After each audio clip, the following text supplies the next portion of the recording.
What is up, guys? Welcome back to an all-new BRC Racing YZM500 two-stroke dirt bike build. My name is Charles, owner of mXrevival and mXrevival.com. And if you're new, you should probably know that when we're done building this monster, one of you guys is taking it home. You can get entered to win this masterpiece by visiting mXrevival.com. Grab yourself a few entries and you'll automatically also be put into the running for every YouTube video episode's MX parts giveaways. If you're not new, you already know I've got a brand new MX parts giveaway in today's episode for you. I've also got a comment giveaway for you guys in today's video, so let's go ahead and kick that off right now. If you guys want to win one of these badass decal work shirts I'm wearing, although yours will be in black, also sporting the mXrevival logo on the back, unlike the one I'm wearing, let me know in the comments below, what does the BRC in BRC Racing stand for, except wrong answers only. Most of you guys know, if you can make me laugh, you'll probably win, so go ahead and give it your best shot. Having said all that, guys, welcome back to episode 8. I have such a treat for you in today's video. Tony Jeske from Elite Moto Factory and I have completely assembled your YZM500 two-stroke engine. If you guys caught episode 5, where we tore down what was supposed to be the 250 donor engine, the original engine from this bike, you know just how destroyed it was. It was so bad, in fact, that we couldn't use any of the parts we intended to reuse in this YZ500 build. And today's video, I can proudly say that it will be quite the opposite. Brand new engine cases, brand new transmission, brand new everything, just spotless, clean, and ready to go. Quite the contrast from episode 5. Better yet, Uncle Tony from Elite Moto Factory is going to show you guys some factory level tricks on how to install a transmission, how to build a transmission, some really cool ways to get your crank in, how to measure deck height, squish, piston ring gap, and so much more, so I know you're gonna love it. And be forewarned, if you guys can't stomach a few dick jokes, you might want to turn back now, because there's enough of them in here to choke a giraffe, and we all know how long their necks are. Maybe even longer than a giraffe neck. Today's video, guys, super long, basically a full-length feature film. Because of that, I've left you some chapters in the description below. You can also see them at the bottom of the video. You can use those chapters to jump around easily or find specific parts of the job if you're in a hurry. Hell, you can even use them to pick up right where you left off next time you hit the shitter on the job site. At any rate, if you're assembling quite literally any two-stroke engine, or you've pre-ordered a YZM500 engine from BRC Racing, this video is going to be of great value to you. So guys, let's get the hell out of here and over to Tony's shop, Elite Moto Factory. We're gonna start out with a little bio on Uncle Tony so you can get to know him better, and then we're going to jump right into building you a badass YZ500 engine. When we get back, I'll have an all-new MX parts giveaway for you, so let's roll. All right, we're back at Uncle Tony's shop, his underground lair. How you been since I saw you last? Good, Charles. Yeah? How about you? Very good. Anything come in for the 500? A V-Force reblock came in, thank you. And we got a whole pile of parts. Yeah, a transmission to the tune of how many American shillings? Lots of shillings. Lots of shillings. How many yen? Oh gosh, I don't even know, but if you want to put it in euro terms, it's expensive. Yeah, well, there's dollar for dollar with the euro now, so yes, that's easy enough. Yeah. But anyways, man, so last episode, I kind of made a little mistake. And I really wanted people to get to know you better. I made a few, because I left nuts on the engine and was trying to beat it off with a hammer. Wait, you were trying to beat off what? Charles. Yeah, we're starting like that, bro. There are children that watch this, I'd imagine. I know, well, that's why we bleep out the swear words, right? Which, there you go. Yeah, exactly. So, because I kind of made a little bit of a mistake and I wanted people to know you better last time. Okay. Who the hell are you, man? Well, my name is, what is it? Is it Eduardo? You told me. Alberto. Like Alfonso or something. Alberto. Yeah. Who are you really? Well, my name is Tony Jeske. Yes, and what do you do?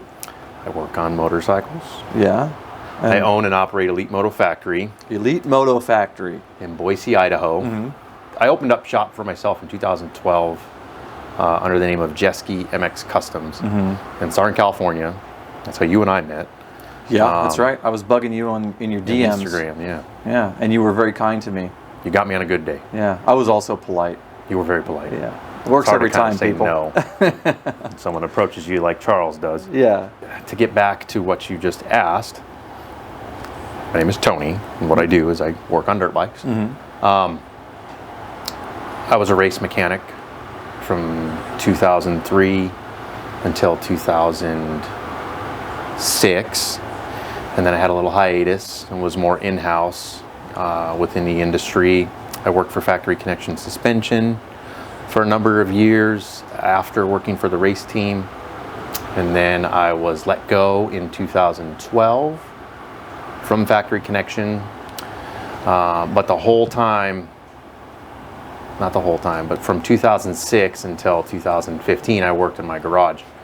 Yeah, this whole thing was brewing for a long time, right? Yeah, that's and I kind of worked, how it goes. Yeah, I worked for a number of freestyle guys. I had a long-standing relationship as a mechanic for Ronnie Feist. Started working with him in 2006, and basically when we moved to Idaho the first time, that's when we parted ways as rider and mechanic. Right. And then, you know, worked with Ronnie, worked with Nate Adams, worked with Ronnie Renner. Can you tell that story? We could probably get into that another time, yeah. But the Ronnie Renner story. So it was always kind of in the making, and Feist was the one that really pushed me to kind of take the next step. And yeah, that's good. Go out on my own and open a shop, and because I mainly kept it exclusive to those guys, because the racing industry doesn't really like when you do side work. Right. You know, you sign confidentiality contracts. Yeah, and it's basically like so you become competition to a degree, probably. I was just trying to make some money.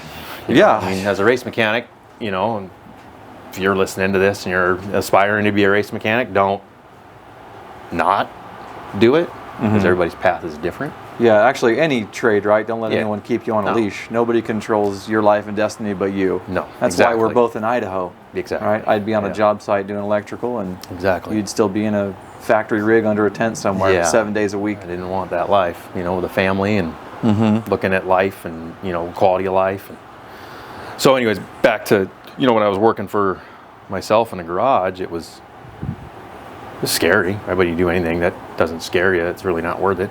True. Yeah, you're going to die someday. Yeah. So that was eye-opening, taking that leap.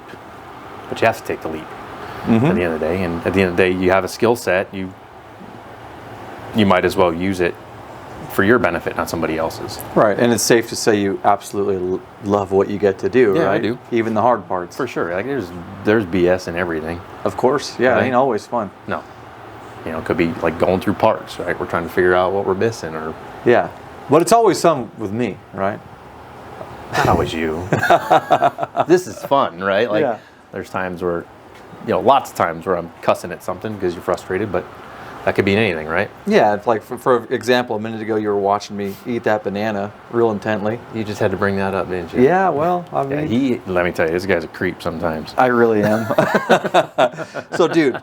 Thank you for a more proper intro and a little Tony bio. Yes. We should probably do the whole story eventually too, because I find it quite interesting, and I always love hearing about where you've been, I appreciate that. What you've done, and who you've watched eat bananas. Yes. So it's been a long story, but now we're here, and it's 2022. Yeah. I've been at this for 20 years now, and this is the fun stuff that I really enjoy. And get to sink my teeth into and do that with a friend. Yeah, exactly. So and that's rad. I'm grateful as well. I really appreciate it. I know you know that. So I do too. All right, man. So what do you got? You got a question? I got a question from my buddy Zach. Okay. Awesome guy. Hi, Zach. Loyal customer. RM250 guy. You and these yellow bikes. Yeah. See, we bonded. Actually, I bought my 04 from him when I lived in California. But in last episode, the engine teardown, you were doing a little smell test on the drain plug, and you made a comment about perhaps the transmission oil actually being ATF, and Zach wanted to know why you would use one or the other, or why not. And I've actually also heard in the past too, maybe you can confirm, to add this as an addendum to whatever your answer is going to be. I was told if you have a clutch that's sort of on the fritz on the way out, you can kind of skim an extra ride out of it at the end of its life by using ATF, which is sure, even if that's true, you probably wouldn't recommend. But what's funny, I mean, ATF has, it's a really thin oil. We actually raced with it in 2003. Okay, like exclusively? Yeah. Okay. In the Hondas. And the Hondas had the separate compartmentalization, right? You had one side that was engine oil, one side that was clutch and transmission. Right. And we raced with the ATF in the clutch side because it made the clutch grabbier. Okay, so there's a reason for using it. And even in the KTM 50s, I mean, they spec in the manual running the Dextron ATF, but you just have to change a lot. Yeah. Because it eats, I mean, it breaks that oil down so fast, but it does make your clutch grabbier. Okay, so there isn't really a wrong answer there then in terms of don't use regular 80 weight gear oil versus ATF? It's just kind of maybe a rider preference thing. Could be a preference. I mean, I know some guys, like, we would test, and if they like the thinner oil, mainly for like a supercross application, you know, coming out of the gate, you know, starts are critical. Yeah, out of a berm over a triple kind of thing. So putting power to the ground. Interesting. We're learning. Yeah, we are. And I think, you know, now with oils the way they are compared to where they were even 20 years ago is, you know, it's more of the, you can run a 80 weight or a 75 weight in your trans, but you could even, you know, you can run to like a 1540 or, you know, a 1040. More of like a 4-stroke kind of basic spec engine oil in there. Yeah. Okay. Yeah. Well, where can people find you when they need factory mechanic level work done on their motorcycles? Okay. Well, if you are in the Treasure Valley area in Boise, you can call the shop. The website? There's a website, which is still the old name, which is JeskeMXCustoms.com. Right. Of course, you have an Instagram. You guys can go directly to that. Elite Moto Factory. There's a Facebook page, which is the same. Okay, cool. I have a YouTube channel, but I'm not active on it. You're easy to find, basically. Yeah. Yeah. The internet makes things a lot easier these days. Yeah, the world is small. And if you guys can't find Tony for some strange reason, you can always just ask me, send me an email, and I will link you guys up. Thanks, Charles. Yeah, for sure. So what's on the docket for today, bro? You got all these new transmission parts. What's sort of our first line of work here leading into the YZ500 rebuild? Well, we got a lot of stuff. Yeah, a lot of stuff. We just checked in $2,800 worth of transmission. Parts. We got clutch parts. We got a brand new basket hub, pressure plate. We got a Hinson FSC kit to put in it, so we're gonna get some good spring rates. But I also know you mentioned Riley.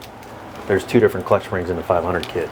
Yeah, Riley provides 2 additional springs. I'm assuming they're to stiffen up the basic, you know, OEM clutch pack that's in the, or clutch springs in the YZ250. Yes. So we're going to have to confirm with Riley that we can run those.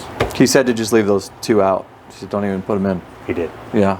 Okay. He said run ATF and weight savings with not putting those 2 springs in. Just leave them out all the way. Yeah, this whatever. You just joshing. He sends them for no reason. Okay.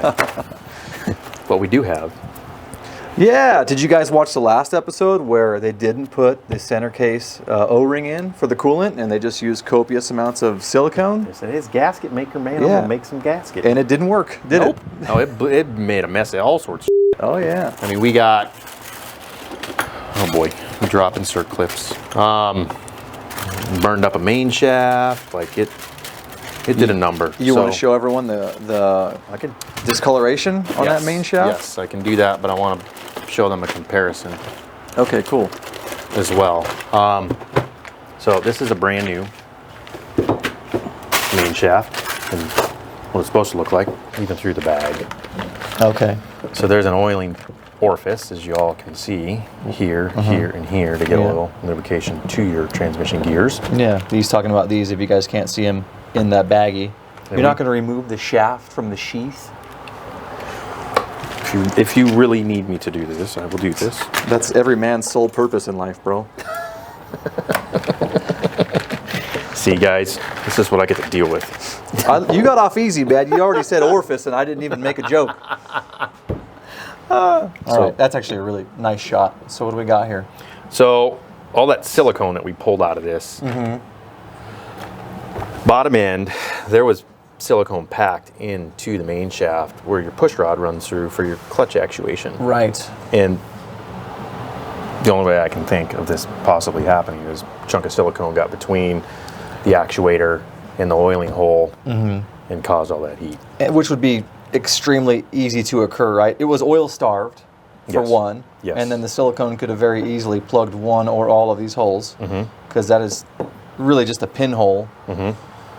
So this is the discoloration, right? Yeah. We gotta and these are kind of higher up in the engine, right? So they're not going to get a lot of residual oil on the clutch side, per se. Yeah, right. Transmission's going to be like those Lucas oil displays that you see at the auto parts store. Yeah, where you spin the little gear. It's going to be grabbing oil and it's going to be throwing it around in the gears. So I think the gears are still going to get the lubrication that they need, but the clutch side on the outside of the bearing is not.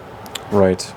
I think this just worked itself into that hole with the silicone, and that's what did it. So, and we have a lot of parts in there that sort of resemble same scenario here, basically. Just kind of, you know, probably usable, but for what we're doing, building a one-off custom dirt bike that's going to be worth God knows how much money. Plus, a lot of money. Plus Tony's reputation, my reputation.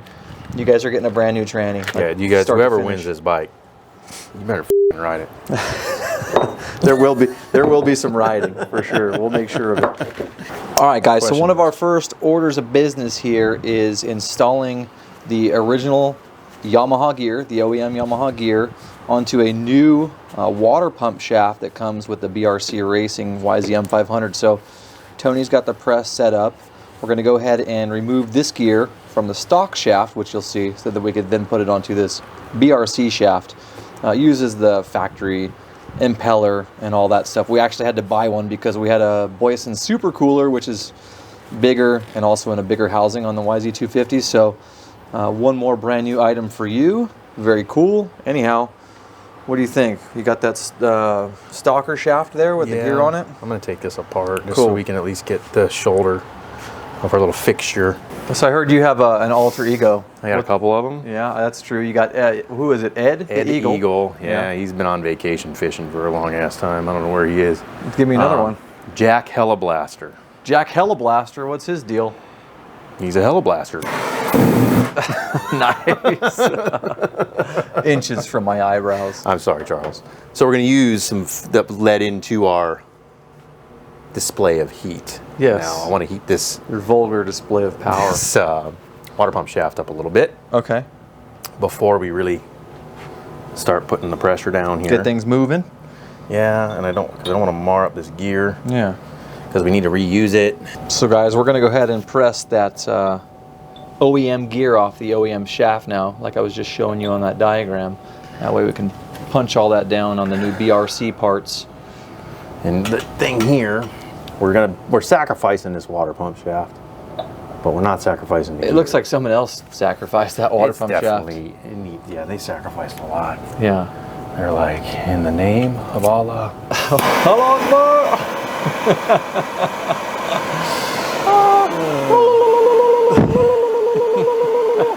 So what do you got there? Oh, this is a bar mount spacer for a KTM. Are you just kind of trying to use something to protect the top of that shaft from getting marred? Yeah, even though I know we're not going to use it. It's just this is kind of the right way to do it. This Harbor Freight press.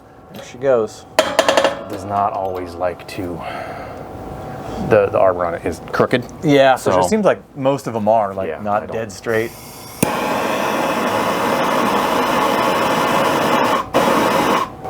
It's cold here in Idaho right now, so. Yeah, what was it? It's like 25 when I got here. Yeah, it was cold. It is cold. It was cold, but in the winter time, it's gonna happen. Super cold. My junk looked like that little shaft. I'm a grown little man. All right, I'm gonna learn today. There it is. There she be. All right, what are we doing here? Oh, Panther, you who gold. It's kind of my thing. What is that? Just a little Molly lube. Yeah. Motor X. What do we call this? Copper paste. Okay. We called it copper paste. On stuff that's going to get pressed together. Okay, cool. Little lube. So you don't have any galling, just nasty drag.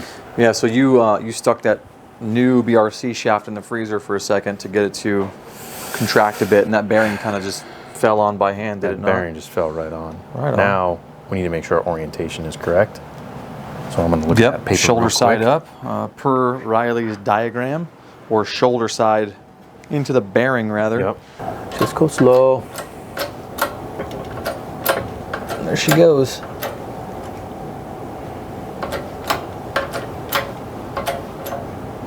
Easy money. That's it right there. Nice. So you didn't hear any squeaking going on there when we were pressing everything together? Yeah, that was copper paste. Couldn't have been any smoother than that. That was nice. Very good. There's our assembly. So there it is, guys. This is what the new setup looks like. There'll be another bearing on the other side, and then of course some seals over here, and then you got the impeller finally on the end, the little fan blade, if you will. So Cool deal. You putting Evans in this thing? Am I what? Putting Evans in this? Am I putting Evans in this? That's the strangest thing you've ever asked me. Wait a minute. No, it's not. Take this. Yeah, I have a bunch of Evans. They were kind enough to sponsor 2 builds ago, and they sent like 6 bottles of prep and 6 bottles of the actual coolant. Okay, so you guys are going to get some good coolant in this monster. Yes, they are. Yeah, I put it in the last dirt bike mag T1000 and the last giveaway Thundercracker. They were Evansed out. Yep. It's the only thing I'll put in anything if I got a choice. You got your 2 trays. Yes. Not to be confused with 2 chains. Oh, what? 2 trays. And you got all your transmission parts here. I also see you have some sort of something made out of trees there. I think it's called paper. So take What's a the deal with printout. that? So this is just off of any parts finder. This one in particular is off Rocky Mountain's website. Oh, it's a microfiche? Yep. Okay, it was still little. So I shrink down the picture. So it actually fits on the page. Yep. So I can see everything. And we've got our numbers, so we know what to reference on the list. Okay. The parts fiche, right? So we know where things are going to go. Okay. Yeah, you got all your part numbers corresponding to all your bags. Precisely. Very cool. Yep. Very Main organized. Shaft, counter shaft. And we're going to lay everything out how we see it on the diagram. Okay. And then we're going to compare things to the old transmission. Got it. Slide it all together from there once you confirm everything's in the right order. So that's your new rap name, by the way, Tony Two Trays. Tony Two Trays. What's the deal with the separate trays? Well, I just like to build the transmission with a main shaft first, or not in any particular order really. So main shaft goes on one tray, counter shaft goes on the other. Okay, just another way to ensure organization, more or less. And then when everything's together, I throw some rubber bands around them and then stick them on the tray. Yeah, I'm excited about this part in particular because I know I'm going to learn something, and I have some questions about transmissions that most other mortal men probably have as well, even though I may or may not self-identify as a male.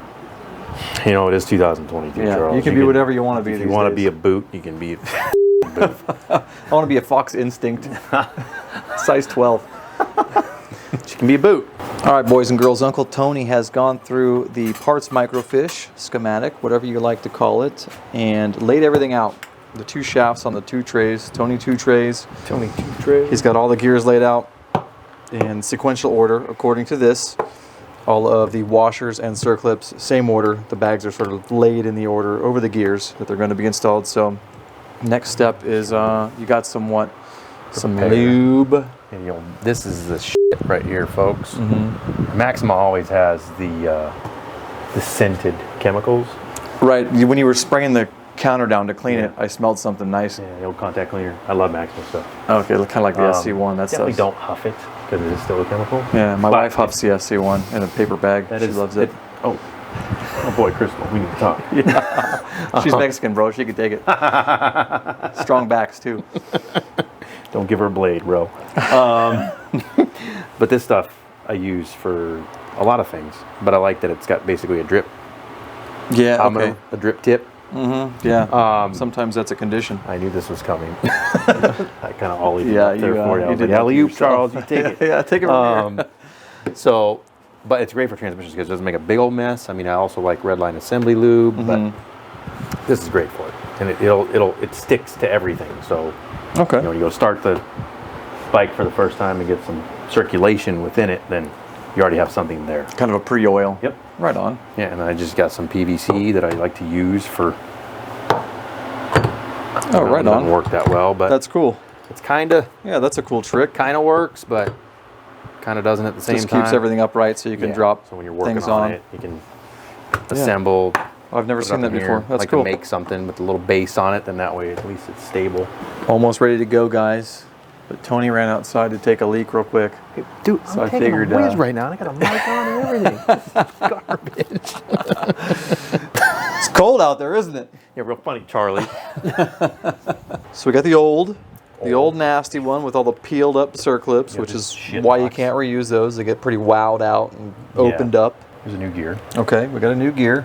And this is fresh, no marks, no marring. Brand new. All right. And this one is brand new everything. So this is first gear, old first gear. Okay, with the old one and for comparison. As you can see. Yeah, can you move them back and forth so the light hits them different? Sorry. You're good. Just that way the camera can pick up. You can see the markings right here by my thumb. And here by my thumb, just from it being basically smashed into gear. Yeah, you got this. You got a big gouge right there. Right there too. Okay. So that's from. This is basically the receiving gear. And you have your sliding gear. All right. It has the dogs. These guys. Okay. Cool. They Dogs came in. Stick up those raised points, basically. And they engage like so, right? And that's what locks your transmission in whatever gear the selector is in, first or sixth. In this case, we've got a 5-speed. But a lot of the gears look like this, and you know, this is YZ250. Is that kind of like this? Yeah, that's better? Good. Yeah, we're getting some sunlight on it. A lot of marking. Now, is there anywhere in here that you see wear marks or discoloration that are just not normal? Like everything looks, in terms of wear, it's like it's all the same spots things would normally wear, or is there something that sticks out like, oh yeah, that was a problem? You know, and you can sometimes see a fracture. Not necessarily if it's a broken gear, you're going to notice it obviously. That'd be obvious. But sometimes you can see some chatter marks. Or like maybe like almost looks like erosion sometimes, right? In the teeth. Fractures. Yeah, you'll see like a real like some lines. Like this has lines in it, but a lot of it's just from kind of over time chattering back and forth. Okay. But that is, and they're very hard. Right. Right. They go through a very strict process. God damn it, Charles. I'm trying to be serial and all, man. That actually resembles me quite a bit right there. Okay. Okay, really? The gear and all. Chuck. All right, next scene. Cut. So one thing I want to do is just clean. Well, that one's all solid. But just throw some contact cleaner through here because I can see, even though it's a brand new part, I don't know if the camera's going to pick this up, but there's some fragments of things in there. Oh yeah, like maybe a little bit of dust, something. The camera probably can't see it, but there are a few little remnants of something in there. Even on top here, so we're just gonna give it a little clean off. Yeah, I mean, brand new parts, even just nice to kind of give them a hose down. You don't look at that; it's going right into your brand new engine. Yeah, I could see that being overlooked pretty easily. A lot of times, it's you just brand new out of the package, right? Just stuff like that, though. There could be even with a cylinder, you want to make sure you clean the bore of a cylinder for sure before you use it. Soapy water, re-oil it. Get all the abrasive material out of it. All right, so we've got your PVC. This is a pretty cool trick, I thought. It's a factory jig, yo. Yeah, there you go. And I just take some of this maximum assembly lube here. Just kind of go all the way around. Nice. You don't have to go ham and make it drip everywhere and make a mess, but just get it on there. Well, don't stop. Come on, keep going. I need more. So first, what do you got there? I can't even think right now. You're just you know getting what? me all sorts of heads in a bottle. This is going to be hard, man, because you're going to be sliding those over like one by one. Here he goes, people. So we just got to make sure, and then I go reference my little sheet here to make like 4 times. Just make sure, guys. You always check. I like to check a lot. I'd rather do a lot than not enough. Yeah, slap it together and put it in the cases and have to pull it back out. Yep. These circlips are, in my mind, are disposable parts. Once you use it once, you throw it away. One and done. And I'm gonna, it's like the chicks at the truck stop. I don't know about lot lizards. I know of them, but yeah, definitely don't do that, guys. So now we have some specifics that I like to get into detail on, at least paying attention to. So on a washer and a circlip, you've got a round and you've got a sharp edge. Sharp side, right? Stamping process. So, but with something like this that's going to rely on lubrication, I like the soft edge facing in, because in this gear in particular, it spins on the shaft.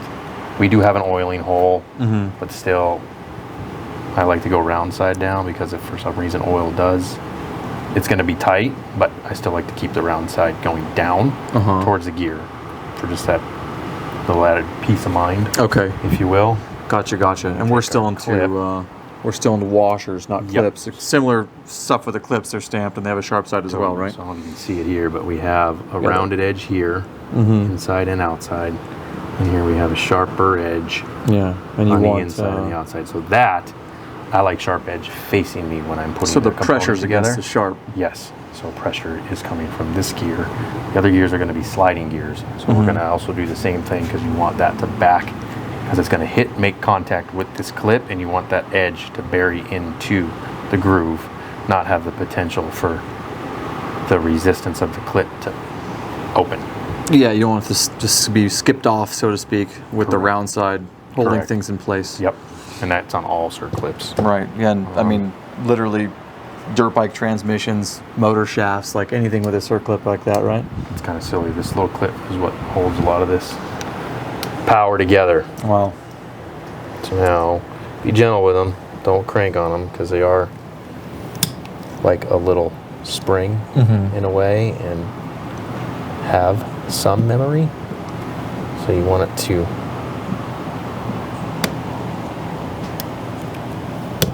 work down nice and easy. And I just like to, this, of course, this shaft has 3 grooves. So okay, so you got to get we got past a lot to work couple past. different circlip grooves. And you don't want to strain it. So sometimes I like to grab a little screwdriver Kind of open it up from the back. and just work it down. That was a perfect opportunity for a perverted joke. That really was, Charles. Should have capitalized on that, pal. Sick freak. That's your department, bro. I was giving you an in. I don't need that. I'm trying to operate I'm just an engine builder. on this transmission shaft. Does the other shaft have It's got 2. as many? Okay, it's got 2. Not as And they're 2 difficult, different clips too, so the diameters are different. Oh, okay, is it easier in that regard then? The first one Yeah. just kind of flies down. Yep. Should be a lot easier. Nice.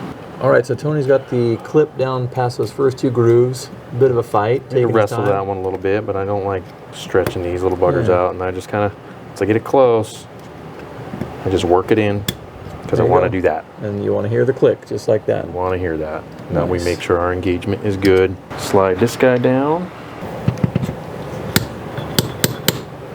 So, what gear is that one? Technically speaking, Yeah. so in a main shaft, first gear is always the smallest, Okay. and it's the opposite on a counter shaft. All right. So in this case, this would probably be 3rd gear. Got it. So this is first.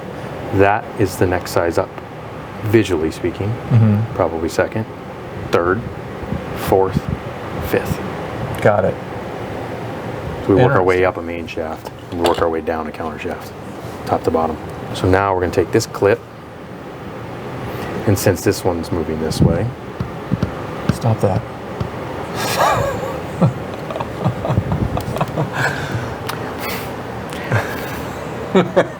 Speechless. Charles, Tony's speechless. I don't know what to say. We got one more of these little buggers Okay, I'm ready. to go down here. Take the little pick here, Nice. slide it Easy in. way over. Oh, that was a lot. That was a lot easier. Yeah. Let's hear that click. Ready? Boom. Should be, sharp edge out, Yeah. because this gear is going to make contact. Just think it's more critical in a location like that than say the first clip. Yep, because it's doing this. Okay. This stops it. Granted, it doesn't move like, it's not smashing it like a hammer. Right. But it's still, there's the It's coming towards there's it. potential, yeah. And I just don't like circ clips. I like to make sure the sharp edge is always facing me, depending on the application. Now we do a washer, and this is a round side. So this is going to go sharp side, round side. Okay. And I'm going to put this one facing me because there's a collar that we're going to put on. Okay.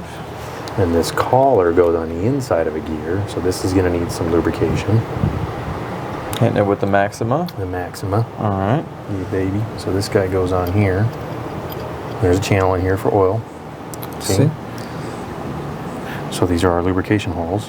It's going to line up against one. Okay. So The it's hole going in to the shaft. receive. Yep, it's going to receive oil and it's going to disperse it out. Oh, okay. Okay. Cool. Nice. And then this guy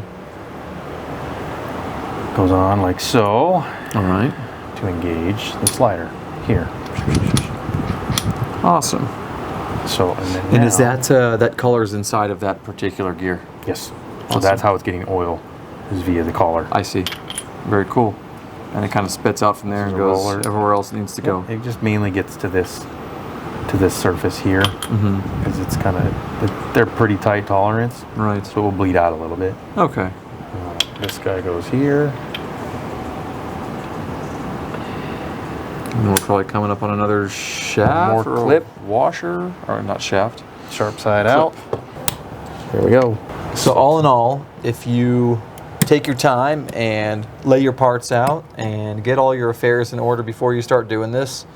And you don't have a cameraman acting perverted and sticking a camera in your face and being weird, making crude jokes and making you laugh in the middle of your workflow. It's pretty, would you say it's pretty straightforward? And yeah, it's not bad. I mean, once you do them, the first one's always the most terrifying. It says in anything, really. I like the PVC trick. That's cool. Yeah, thank you. I got tired of. And you could use a vise, you know, if you got like soft jaws or something like that, but that's kind of a pain in the butt, really. I like to just, most of the time it stays upright in different transmissions or different lengths, but there you go. That's it. We have a main shaft complete. Very, very cool. For the Annihilator.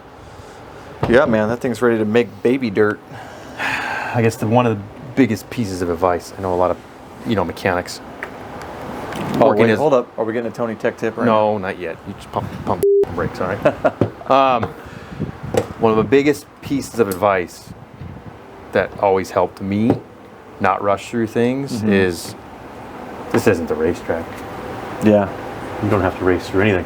What I'm getting at is the racing is never done in the shop. It's not done with building bikes. It's because I was never the fastest. Right.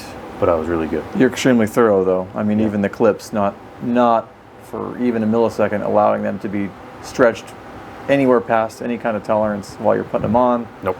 Yep. All the thorough layout, everything. Yep. You got to take your time.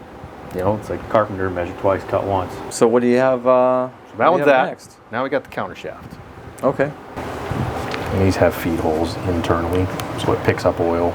Shaft number 2 on deck. You're all lubed up. Ready to go. So I'm going to throw a little bit more in here just for fun.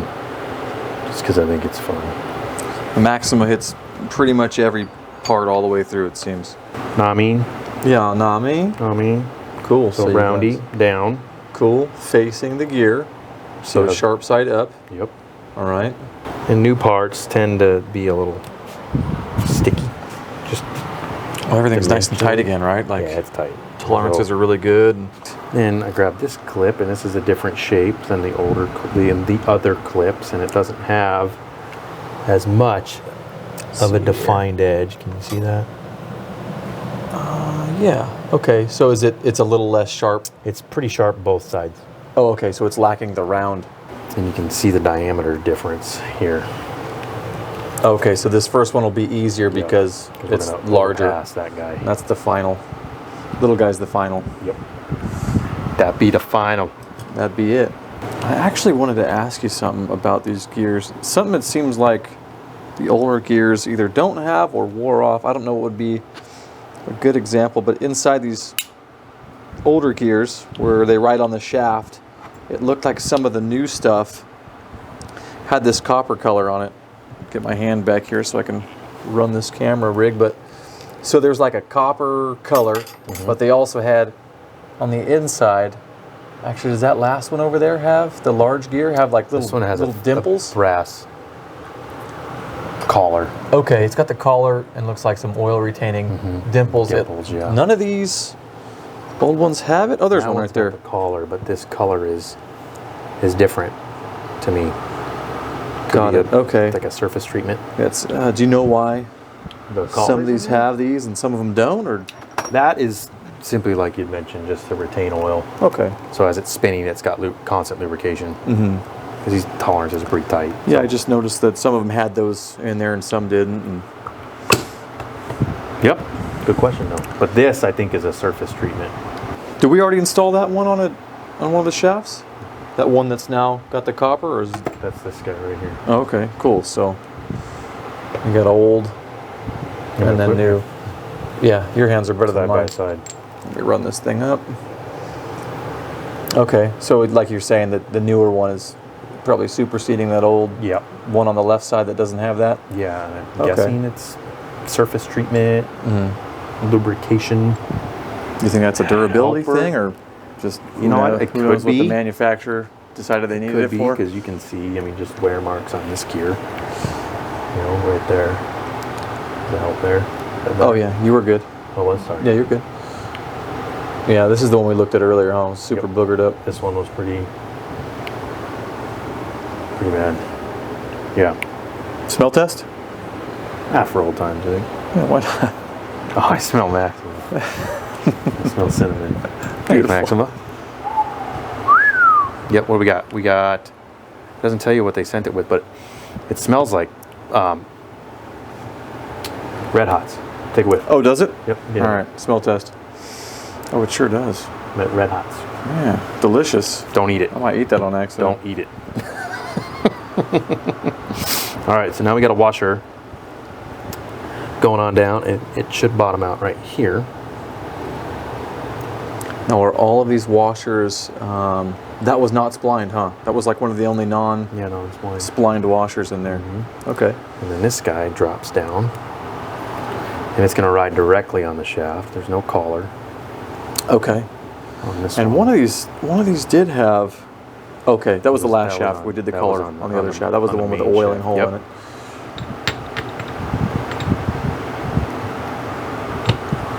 Excellent. Mm-hmm. So we ride against the washer. And you've laid everything, just for everyone watching, you've laid everything face up or a certain way, in other words, so that as you assemble the shaft, all the gears are pointing in the right direction. Correct. So to speak. And a lot of times, once you get, I guess, more comfortable with like working on a transmission for a motocross bike or a dirt bike in general, I should say, it will make sense when you look at it, because now, well, our washer came off, but always pay attention to washers, always. But this gear moves a very minimal amount. You can't really see it how I'm operating it, but a very minimal amount. Okay, to before disengage, stop this gear. Okay. And it backs up to this gear. But if we had this gear facing down, that is where your engagement point comes together. So when you put it on, it will go on, but it won't work.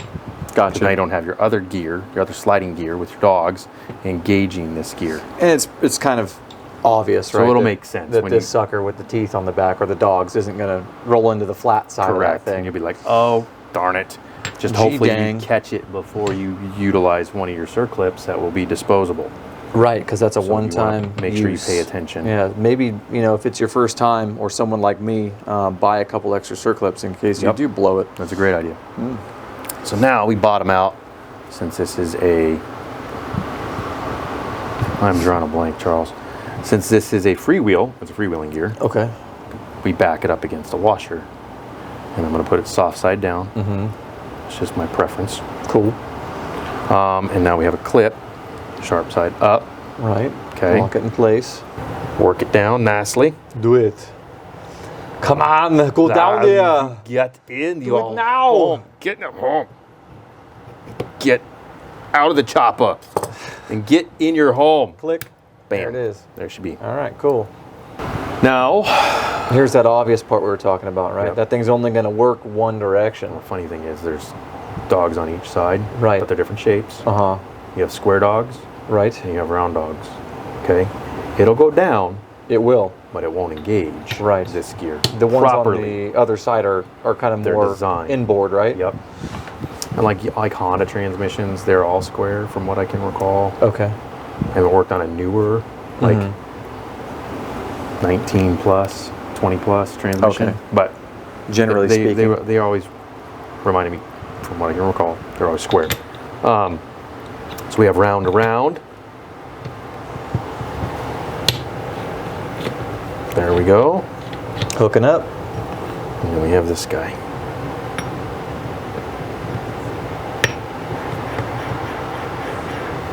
Which sits just like this. So these two, when you pull it out of your, you pull your motor apart, this is clutch basket. Okay. Oh, sorry. Counter shaft. Oh, okay, that's holding the sprocket. So this goes through. There's an idler gear on the clutch side of the engine that clips on right here. When you go pull this apart, that's what's nice about that jig, the factory wrench tool. It holds everything together. For sure. So when you go pull it apart, shit just doesn't hit the ground. Right, because that thing's just exposed right now. And so that was the side that was facing us when we took the YZ250 apart, basically. Yeah. Usually I split, like I think I mentioned before, I always like to split with the right side case down. But in this particular case, with the way that tool works, you have to split when you're facing left side down. Left side down, yeah. So this is stator in the side engine. down. So you're pulling it this way out. Got it. But what will happen on a lot of engines, if there's a washer here, you pull it out, gear falls off. There's another, washer. There's 2 different washers potentially. There could be a washer on this side as well.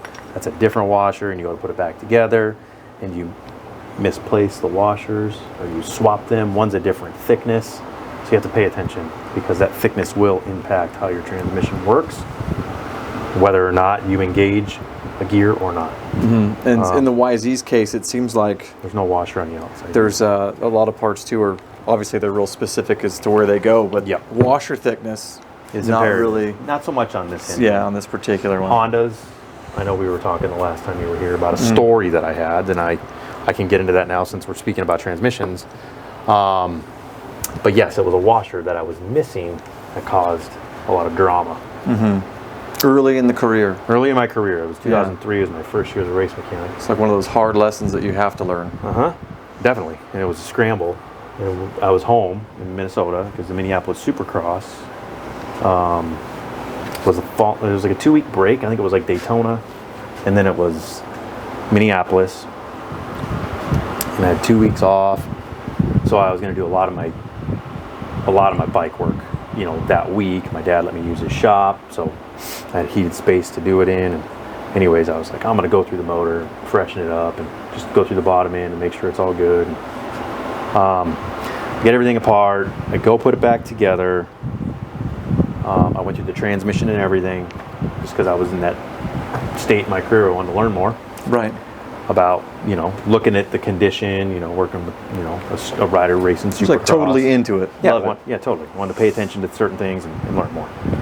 Anyways, go to get back together, and I put everything back together. The whole bike. I didn't bench test the shifting. Cases are like closed up, the whole deal. In the bike, go to start it. Starts right up. Go to put it in first gear. It goes into first, but it feels funny. And then second gear, nothing. And I'm like, ugh. It is one of those gutted moments, right? Yeah. Like, and now what am I going to do? You're in front of people at this point too? No, you're still just you. Okay, that's good. I'm a dad, Takes the edge off, right? The rider isn't there. Yeah, and I still had like a week until the race. Okay. So then at the time, 2003, things weren't as easily accessible as they are now. Yeah, like we ordered this stuff, like came in 2 days. Mountain, we had it in a couple days, like they had everything. So I go to the local Honda shop, I get a parts diagram, tell them what it was. I realized what it was I was missing once I got the diagram. And then had to order the part. No, maybe they actually might have had it. Yeah. I think they had it. And then anyway, got it back together. Then I bench tested everything to make sure it shifted, and everything was good, and got the bike back together. Worked like a charm. Yeah, But so by all accounts, it's a good thing, right? Yes. It's one of those moments where I'll never do it again, because I remember it basically like it was yesterday. It's dumb. So it's imperative to always triple check your work, and then also bench test a bottom end. Once the cases are torqued, put your shift assembly together, install it, at least the pizza cutter and the selector, and run it through the gears. And when you say pizza cutter, you're talking about the shift stopper, right? Shift stop lever? I call it selector lever. I call it pizza cutter because it looks like a pizza cutter. Yeah, it does, for sure. But yeah, always check your stuff. Don't be an idiot. Yeah, case closed. That's it. All assembled. Looks killer. All right, Tony Two Trays. It's a new day. You got me on right now? You're on right now. I'm just going for it. Hi, Charles. Good morning. Good morning. So, dude, we assembled the tranny. We banged a tranny together. It was, oh, wait. Yeah, so anyways, the transmission is assembled. That was all you. That wasn't me. You were there. Yeah, I put my hands on these gears. Oh, Get your head out of the gutter, you bunch of weirdos. So, okay, guys. We're back. We got the tranny put together. Coming at you live. Yep. Now we have this engine kind of laid out on the bench here. Some hardware, some specifics from Riley. These beautiful cases, like check the machining on that. Unbelievable. And Tony's getting all laid out over here. We're getting ready to put this thing together, but I think you want to wash some parts first in the old parts washer. Yeah, we got some grime going on with some of the donor parts that we're gonna need. Minimal stuff too, right? I mean, we ended up we scratched a lot of stuff. $3,000 deep in this bottom end, basically, and very little to actually wash, which is good news for you guys. We got like idler gear. We got kickstart assembly, which looks good. Little stuff like the shift drum mechanism, star for the shift mechanism. We got the drum here that's still full of, silicone. That's right. Yeah, it's right there. If you missed packing of silicone, whatever episode that was, we found all kinds of yummy stuff just grind in the donor bottom end. So basically, it was smoked and 100%, for the most part, replaced basket, pressure plate, every gear, every shaft, every seal, everything. So we're just going through some things and making some changes, even though like this shift shaft is still straight, but the teeth were pretty nasty. We replaced that, right? We got a new one. Got a new one of those. So we're not doing a whole lot, but just want to wash them and get the oil and old grime and old nasty off of it. Yeah. Oh man, that's dirty in there, man. Yeah, dude. Come on. That's a dirty setup. He's got a badass tank with a hood. Killer. It's a killer setup. Thanks, buddy. I don't even smell it. They probably already still wear a respirator. Burned our nostrils out. Just to be safe. So if you're wearing a respirator, you got some real stuff in there. It's some, let's say, some not California legal stuff. This is the Midwest solvent, they call it. Not right on. California solvent. Excited to see it in action, and we're excited to get this bottom end put together for you guys. All right, you found something. You got, that's the push rod. Yep. Is it a little boogered up? Yeah, I just want to smooth it out. Oh, okay. Yeah. Just put a 45 on it, because it's just got a lot of time on it. Gotcha. But for sure. There's no... Can anybody else hear Tony, or no? Does he sound like Kenny from South Park right now? Well, if you couldn't translate Kenny, this push rod's got a little bit of wear on it, so we're going to clean it up a little bit on the end. Looks like it's got a little bit of kind of shroomage going on there. Easy money, but yeah, Tony is in the chem bath cleaning up all these parts. We got some gears in there. We got some shift stuff in there. He's soaking in the sauce. Yep. He's got his special sauces going over there. Tony's in the kitchen. I gotta say, those look a hell of a lot better than they did a minute ago. Yeah, Charles. And now we can actually hear you. Yeah, hey man, how you doing? It's good to have you at the shop today. I think we already did this, but I'll do it again. Yeah. Just had that stinking walrus face for a little while. Oh yeah, durka durka. Bacala. I don't remember. I remember that part, but I don't remember what's after that part.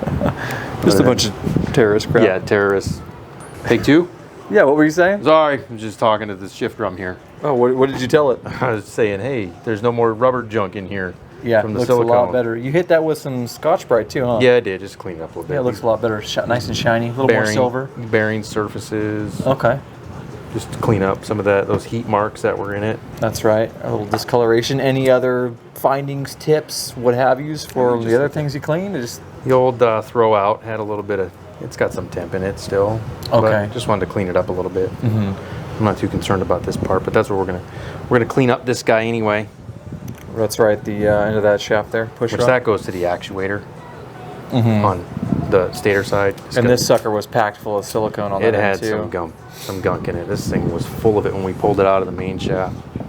Yep, everything is looking a hell of a lot better, and that's basically the full amount of what's getting reused.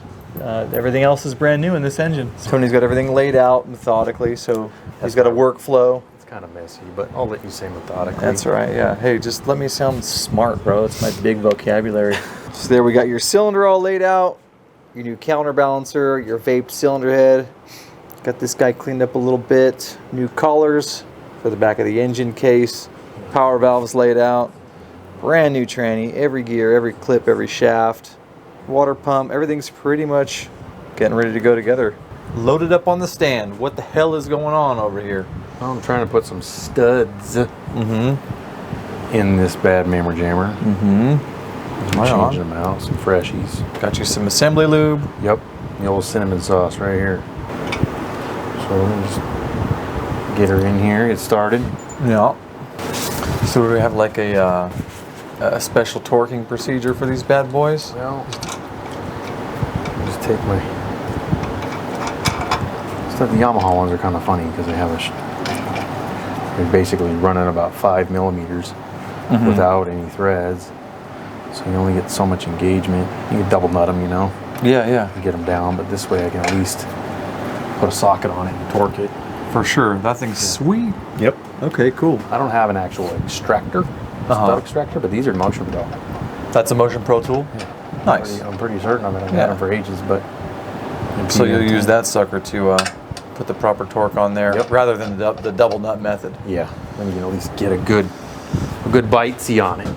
I love the double nut method. It does work. Wait a minute. I guess it does. Does this wrench click or beep? It'll beep and it'll vibrate. There she is. So this guy, you just easy off. That thing is sweet. Yeah, it's pretty dialed. It puts a dimple in it. Is that kind of like to show that it was? Yeah, and it's done. Okay. Yeah. All right, what do we have here? Well, I'm just putting a little bit of blue Loctite Yeah, on and some of these bearing retainer bolts and screws. So now we put the retainer plate in here. And these little chimichangas.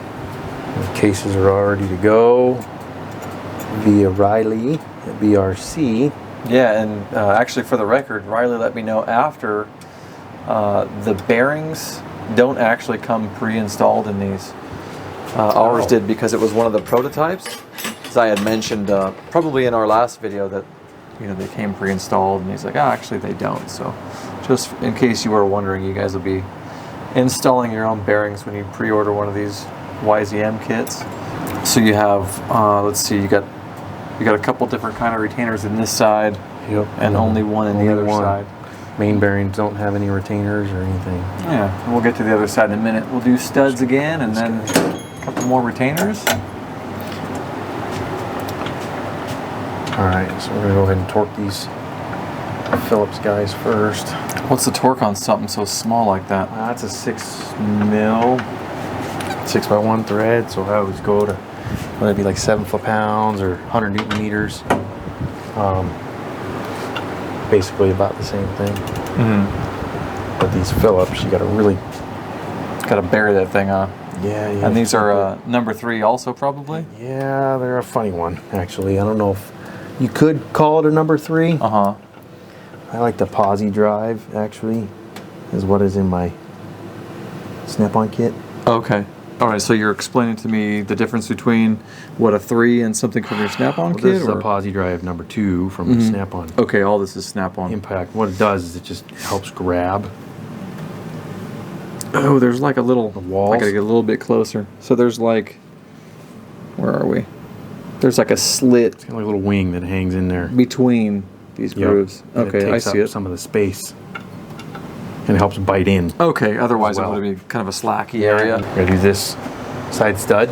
Yep, we're in case half number 2, and we've got this, I guess you could say, 5th and 6th stud, these little guys that go into the side of the case. I've never seen that on any other engine. Do you think that's because this thing has such a juggernaut of a footprint, or what do you think? Yeah, 4 strokes, I'll usually run 1 on the cam chain side. Oh, that's right, this little M6 is over there? Yeah. But on the 2-stroke, I'm trying to jog some of my memory here.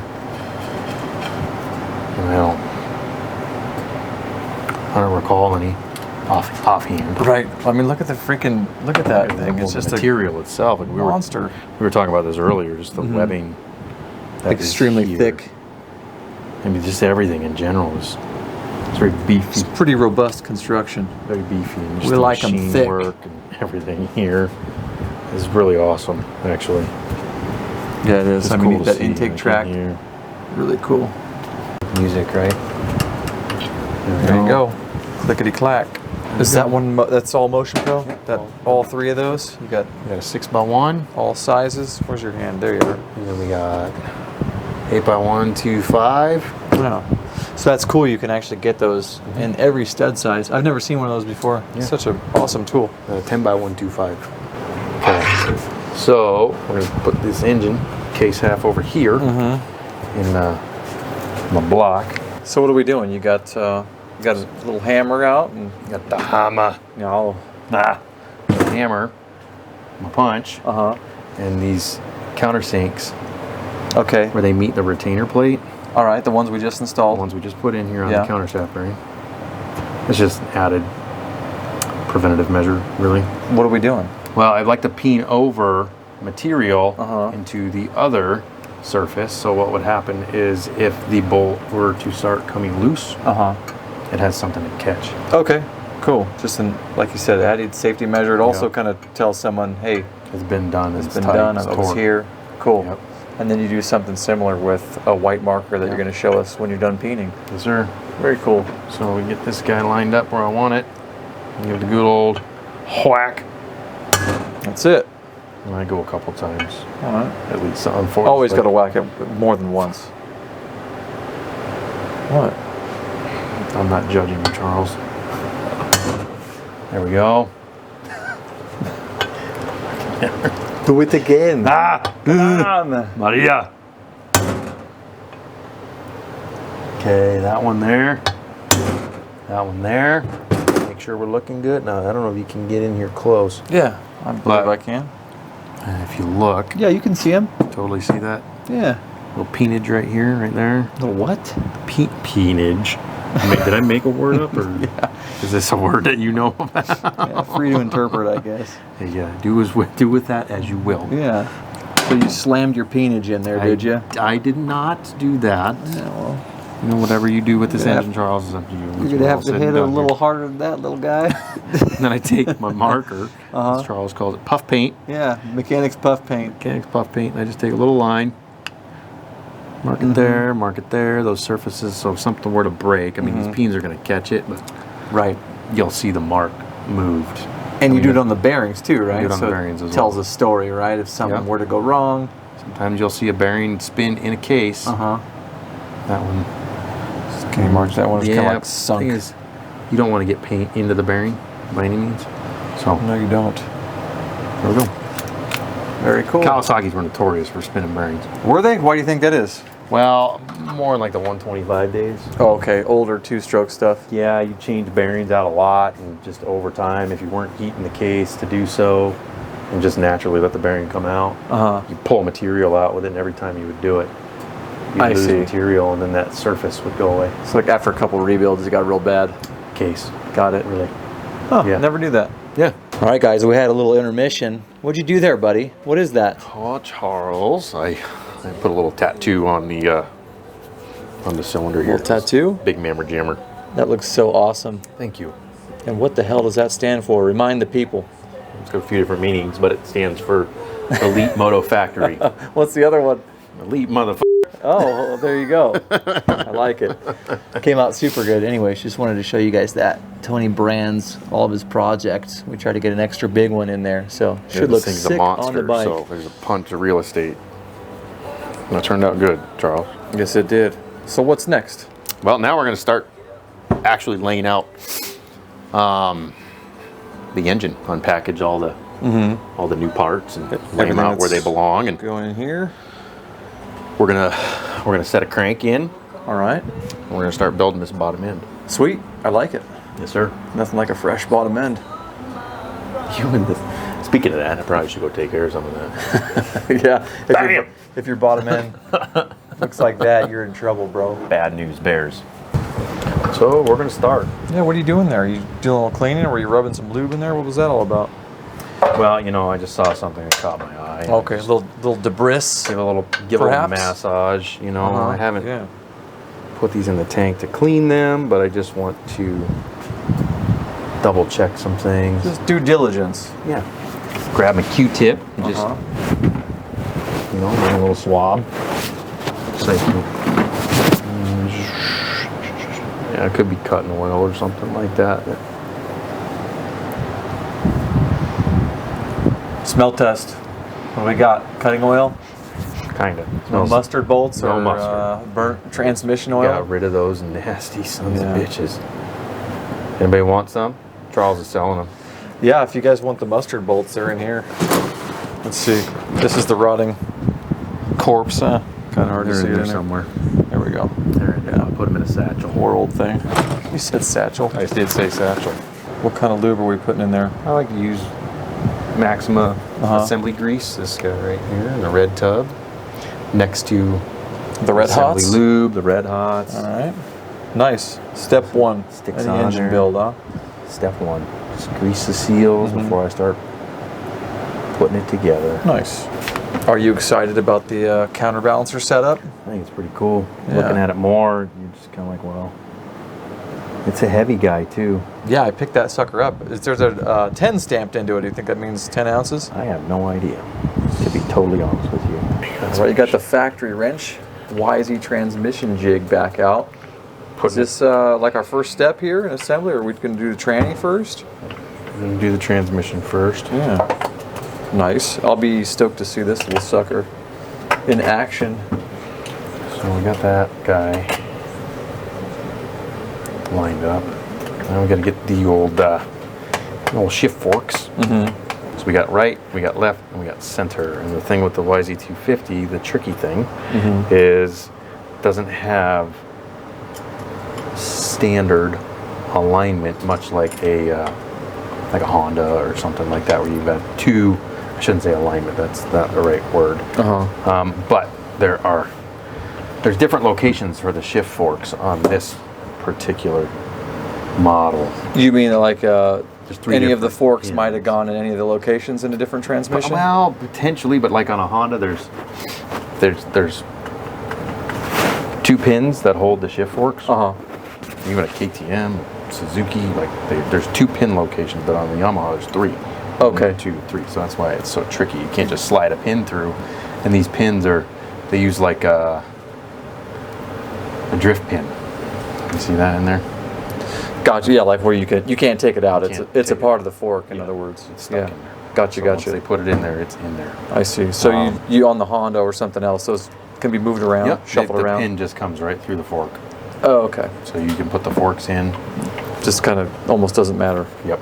I see what you mean. Yeah, but this thing is, you got to use some finesse. The drum goes in the middle. That's what the hole in the top of that jig is for the drum, right? Yes, sir. Cool. This guy right there. There you go. But now I try to get my forks in. Forks. This is our sprocket side right here. So we're basically upside down, looking through the transmission up. I see. And then this is Up the skirt. something like that. And I'm in the wrong spot there on that one. That's our right. This is our left. So then we go like, see this right here? So it goes like this. Pin, pin, pin. So this factory wrench tool really does make a giant difference. For sure. So I'm going to slide It's almost kind of helping you set the thing up, right? It's having a third hand, really. Throw some sauce in there. Yeah. Because when we go put it in, nothing. I want a little bit of lubrication on everything. Because if it sits for a while, this stuff sticks to it. Whereas oil will run off. Gotcha. Gets a little too thin. Yep. For this type of assembly. What's going on over here while you're doing that? I got the hot plate, the hot plate out with a socket on it because I need to expand that bearing for the right side of the crankshaft. Okay, so this just socket, this socket's going to go ahead and sit on the rest bearing. on this bearing. Yep. Okay, that makes sense. I was wondering what the socket was all about. I was thinking maybe, you were going to set the case up there for whatever reason, and I know we have the crank in the fridge. But Yes. that makes sense. It's the same circumference socket Just for as that this inner raise. crank bearing here. Cool. Just to help with getting the cases down without forcing them through the bearing itself. So now our jig is set. Our drum is in place. Our pins are in place. Very cool. Everything is wedged into this factory wrench tool. And she goes. We got our collar on the counter shaft already, ready to rock. Everything is stupid fresh. Everything brand new. So you've got essentially 5 different things going into 5 different locations right now. Yeah. Both shafts and all 3 fork dowels. Fork dowel pins, the drum. Oh, I didn't think about the drums. Counter, That's 6. and the main. I'm just trying to give some relief to it. It might help it fall down. Oh, is it getting a little bit of bind from the tool? Sometimes I feel like it's just a little tight. Yeah, it seemed like there was a bit of tension when you popped that up. There, that fell down.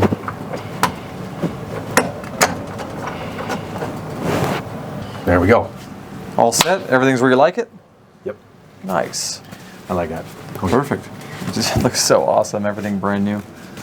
Somebody's going to be very, very happy. So at this point, is this where you would give things a spin, try and check shifting, or do you do that when the other half is on but not all the way bit down? Yeah, I torque the cases down. Uh-huh. Well, now we're looking, this is the right side of the engine, right? So we'll work from this point. Once we get it all torqued down and we put the shift mechanism in, then we check. Okay, so you can't really check it, things by hand. And you can. You just got to eyeball where neutral is. You don't get a, like, you don't have your gear selector Okay, yeah, like the telling you thing what gear it's in. you're used to, half a click, less than that. You push down on it with your foot, you know, or Oh, grab it like with the your regular hand. feedback. Correct, the mundo. Got it. Cool. I'm gonna go grab that crankshaft out of the fridge. All right. Old crank China. There it is. Chilled. Shoo. Properly chilled. Another gorgeous fresh part. And I'm gonna just throw a little sauce on it. Uncle Tony's secret sauce. How you doing? Hey, how you doing? You like the spicy meatballs? Come here.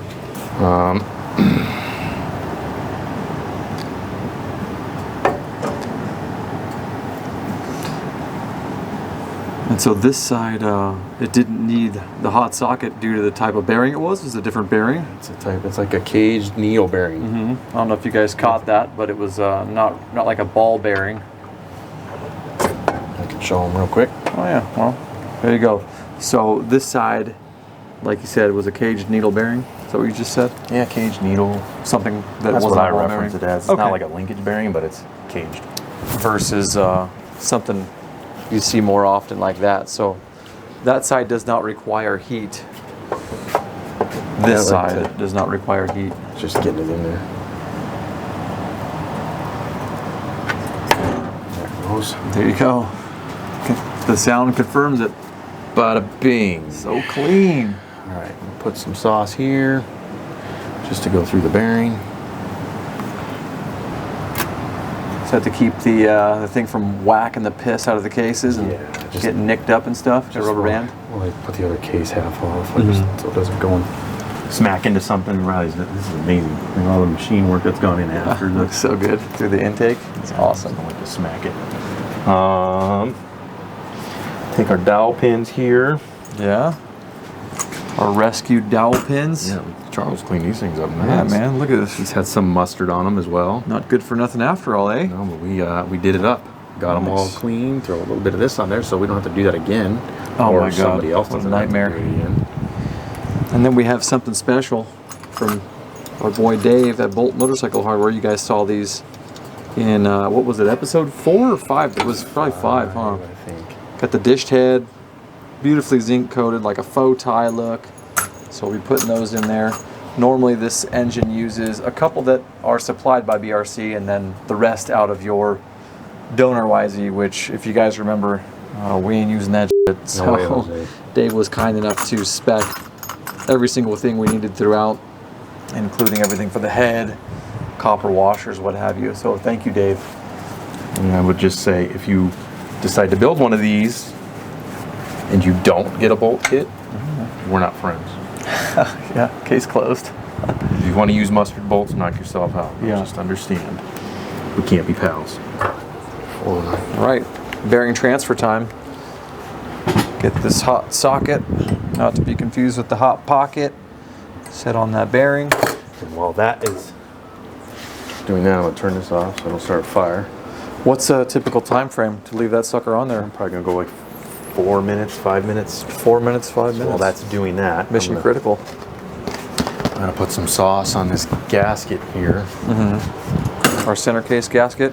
Is that Yes. to sort of tack it down, or? Helps hold it in place, but also if you ever went to split the cases, just peels right off. Okay, so you'll do the whole thing then. Yep. It isn't like a corner tack. No, Nice. That's a cool tip. I mean, half of us end up scraping the shit off with a razor blade. And yeah, it sucks. I see you avoided some areas you'll be removing with your Ginsu blade. Yep, we're gonna cut that off. I see, yeah, very good. Intake, and then this for the base of the cylinder.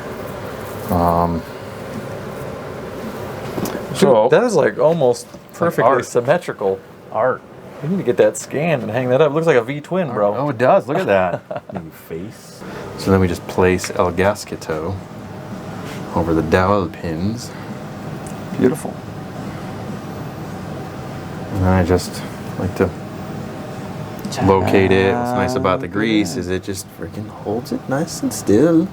So hopefully this thing should just slide right on, Yeah, let's see. is the theory behind all of that. Last check. Okay, everything is in there. Transmission, crankshaft, drum pins, forks, dowel pins. Okay, we're going on. Let's do it. That short little ass. It's just, It's like the perfect height, bro. it's just a little tall for.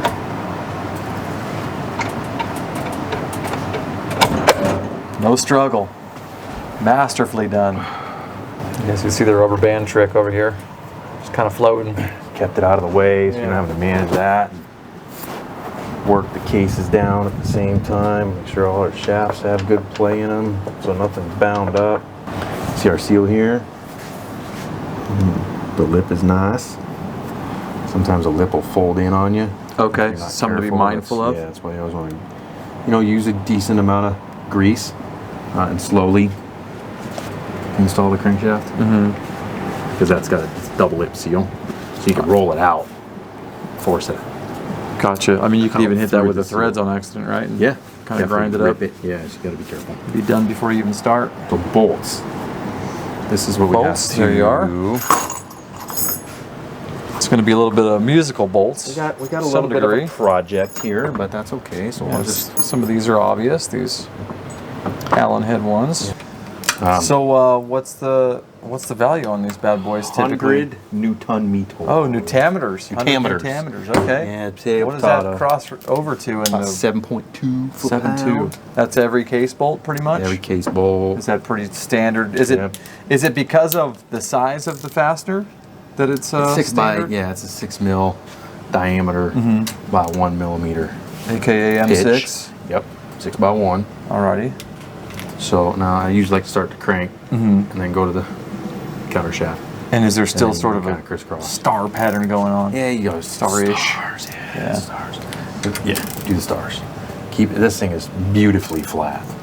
All right, torque is set, and you've got some shift star and pizza cutter in there, huh? Yeah, just checking all the checking the shifting, make sure it's working the way it's supposed to. And All that's right. first gear. There's neutral Nice. Okay, and you got your hand over here on. on the actual counter The shaft nut. itself. Neutral. That's 2. More fresh. Yeah. 3. 4.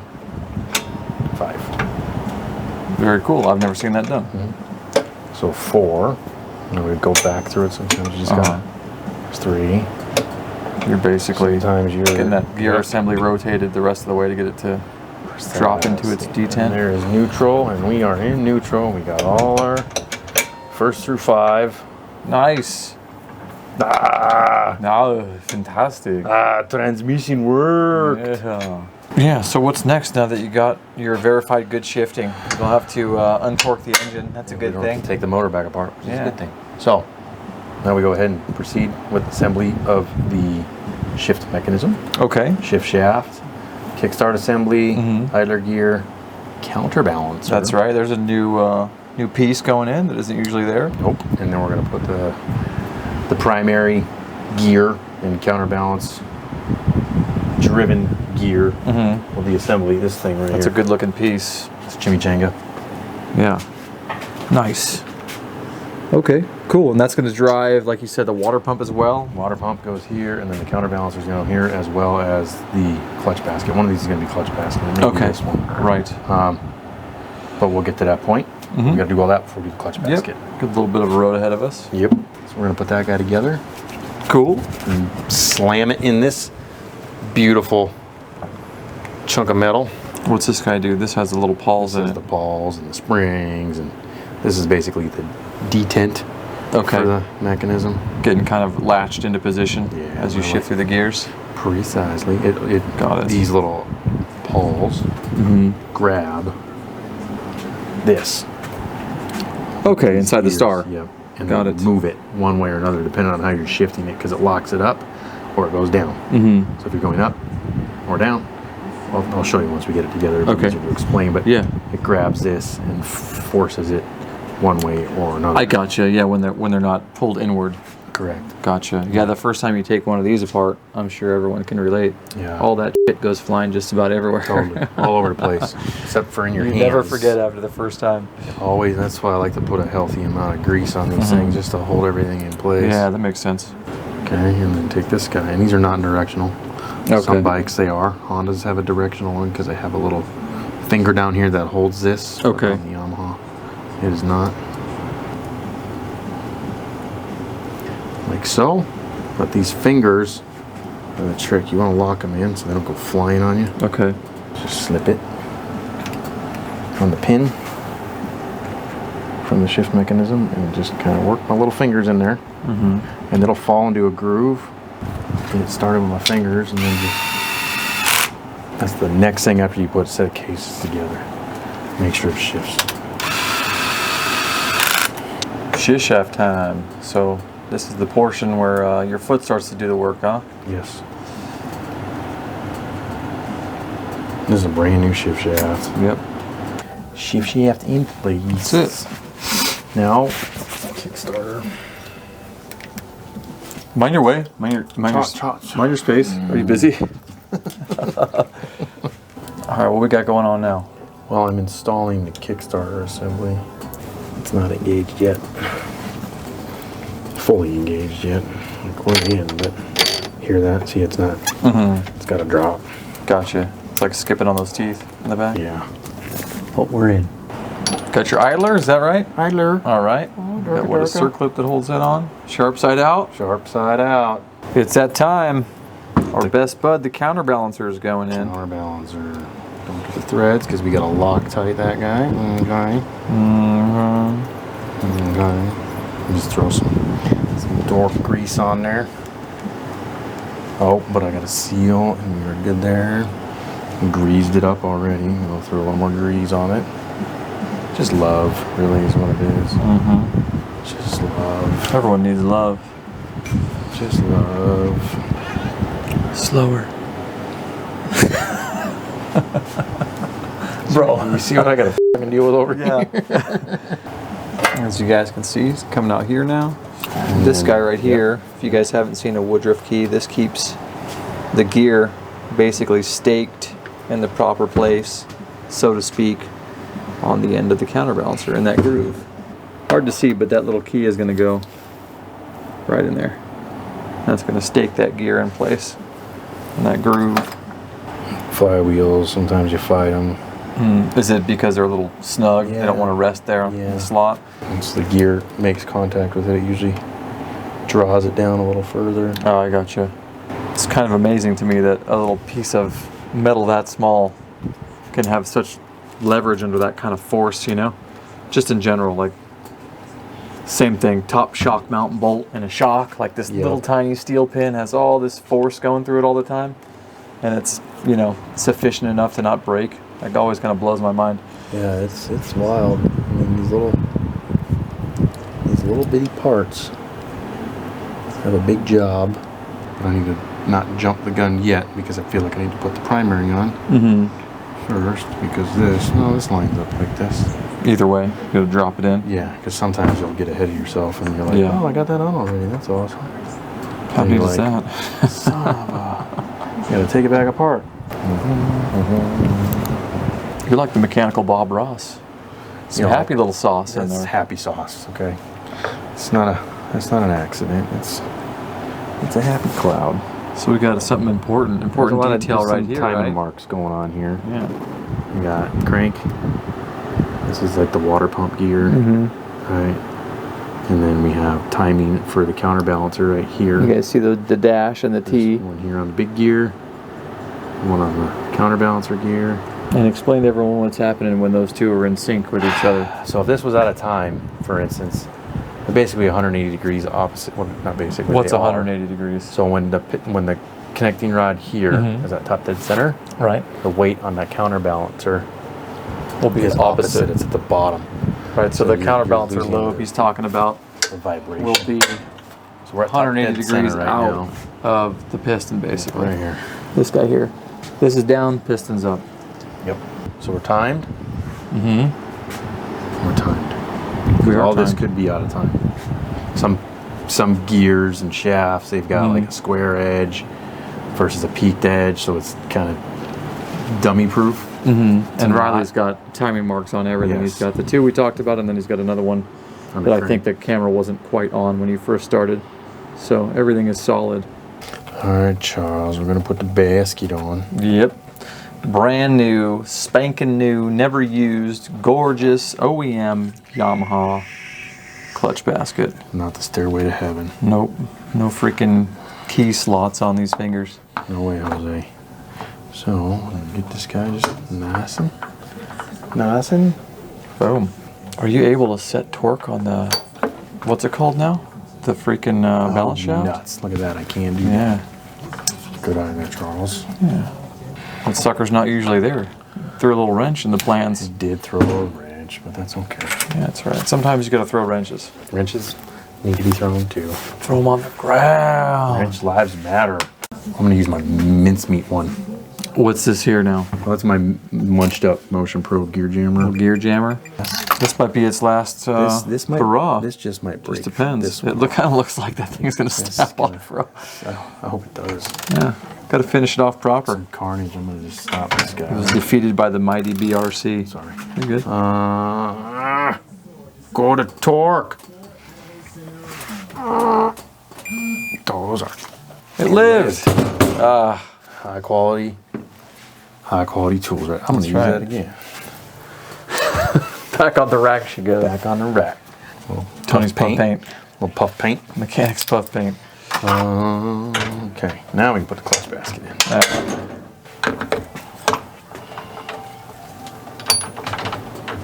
Funny gear washer thingamajig. Thing with teeth marks in it. Teeth. Other thing that has teeth marks in it. Also round. Has bolt holes. No idea what it does. Everything is so stinking tight because it's all new. Yeah. So we just throw a little. This thing is gonna freaking shred. So like I said in the last video, if you really want to, well, maybe I misjudged what I said because there's a lot of people that really like 500s and know how to ride them. But me personally, I'd be like, if I really want to rip my dick off one day, I'd just jump on this thing and take it for a spin. But I'm okay. Do you remember my reply to that in the last video? I don't. You don't? I don't. I usually do that in the shower. That's what you said. It's worth bringing it back to this episode too. If you're new, welcome. Welcome. We do dick jokes. You want to rip dicks off, you jump on this old Canadian monster. Wait a minute, that sounded horrible. Hey, you're getting good at this. What do we got? Clutch pack time? Clutch blades. You got that sucker soaking. How long has that been soaking, or how long do you advise the soak? Just a little bit, really. I never really, not as super specific to how many hours. Even if it's 5 minutes, it's better than nothing at all. Okay, just get some oil on the damn thing. I'll just marinate them. I mean, this one's been, sitting for a bit, and there's plenty of saturation. Is that hickory? Definitely not hickory. Don't put that in your ribs. Don't eat that. Okay. I think we talked about this last time, and I don't remember what you said. I'm going to see what you do first, and then I'll ask. So you put that in with the sharp side facing out, I don't know what you're talking about. right? What? The steel, right? What are you talking about? You know what I'm talking about? No, I don't know what you're talking about. Yeah, you do. Come on, man. I do soft on the inside, sharp on the out, and I think I just like to do that. Okay. And we're talking about the punch of these Yeah, when they steel stamp these plates. When they make plates. them, you got a sharp side and a kind of a soft And a round side. so to speak. Okay. And this is getting a Hinson FSC kit. Oh, that's right. This isn't a This is not YZ stock. clutch. This is a Hinson. This is a Hinson kit with our heavy duty springs. Pack is in. Looking stout. Pressure plate coming at you live. That's it. Alright, we're almost done with right side. What are you checking there? I'm just making sure our push rod is functioning. Okay. It should. From the lever arm side. Yep, on the throw out here. Nice. And he's good. He's good. And you got brand new Hinson springs. some HDs. HDs, brand new Yamaha HDs for spring bolts.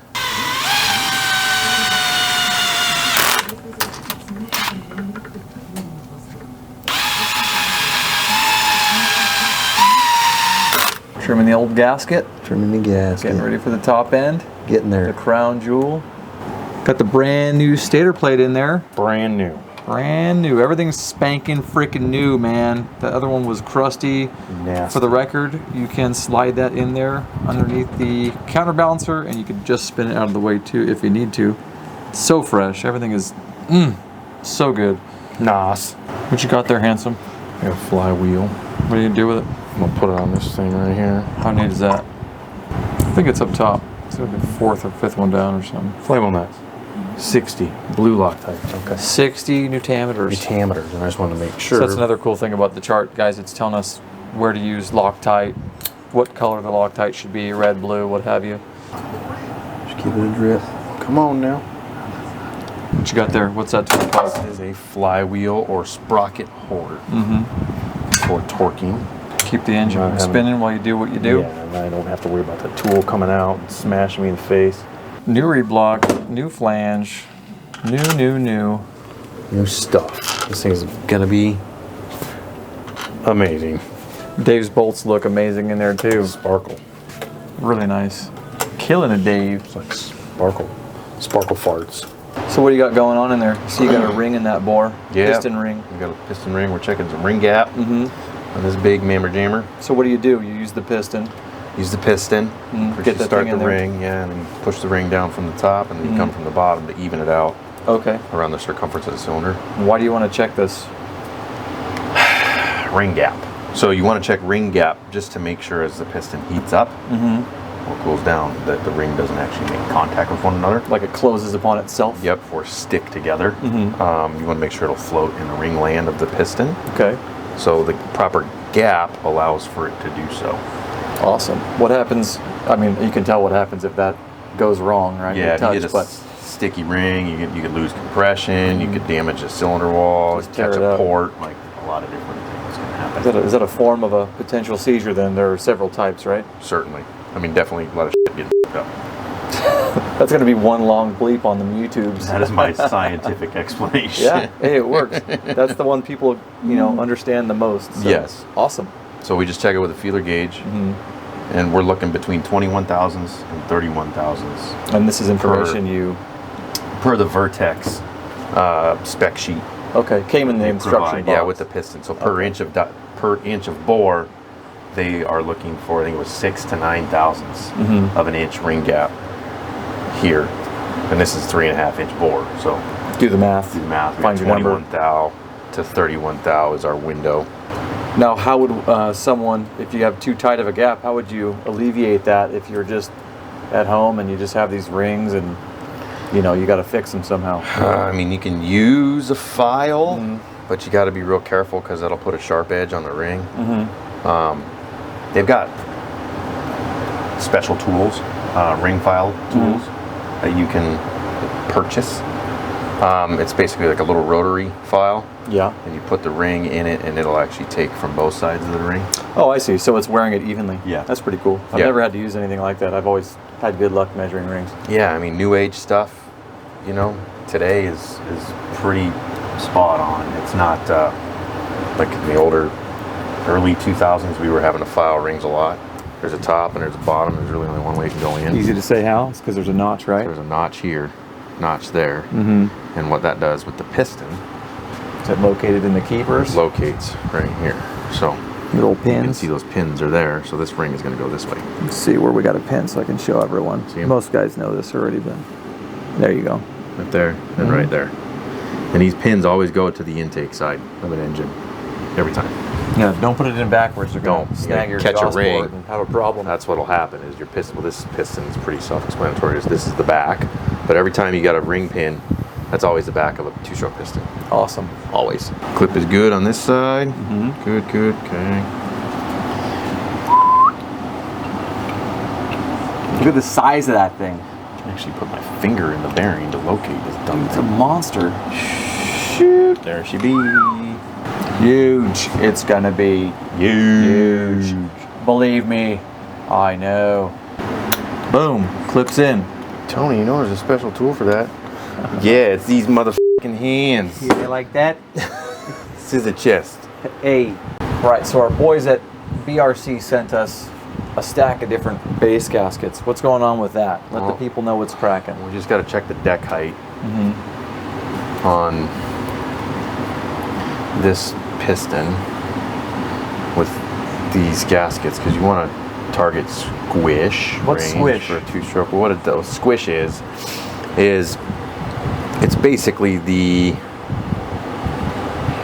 how do I even put this in terms that A gap at the top. I can understand. Piston between the before I cylinder explain head, it. the layman's. Yeah. Basically, you're compressing your air fuel mixture above your piston, and there's too much squish and there's not enough squish.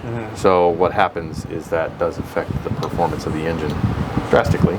Because if you have not enough squish, you're actually creating, essentially more compression, but that may not be what helps the engine perform to its best abilities, if that makes any sense. Sure. Because you want to be able to compress and ignite all the mixture. May I interrupt you? What's up? That looks fucking incredible. Oh, thanks, buddy. So cool. Carry on. So right there, we put it's a 1/2 mil base gasket. We'll tighten it down. We got to put the head on, and then check the squish. You use a piece of solder? Yeah. Compress it. Cool.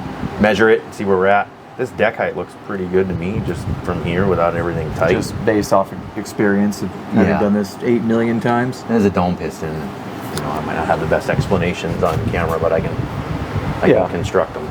That's okay. That's why I'm here. I know just enough to ask maybe the question in a dumbed down manner. I appreciate it. You know what I mean? I know if you run too tight, tracking. especially with something like this, if you run too tight, you run the potential of detonation, and that'll be bad. And that sort of erodes the head and the piston crown. And the top of the piston, you'll get hot spots. It'll look like it's flaking it around. But that looks pretty good. But we'll just check the measurement because that's the thickest gasket we have right now to start with. We may have to double them up. Okay. To get to that number. Perfect. Other than that, we'll let you guys know if we end up pulling this off to do another base gasket, so that you can see that happen. So what I do is I take the rings off to do this.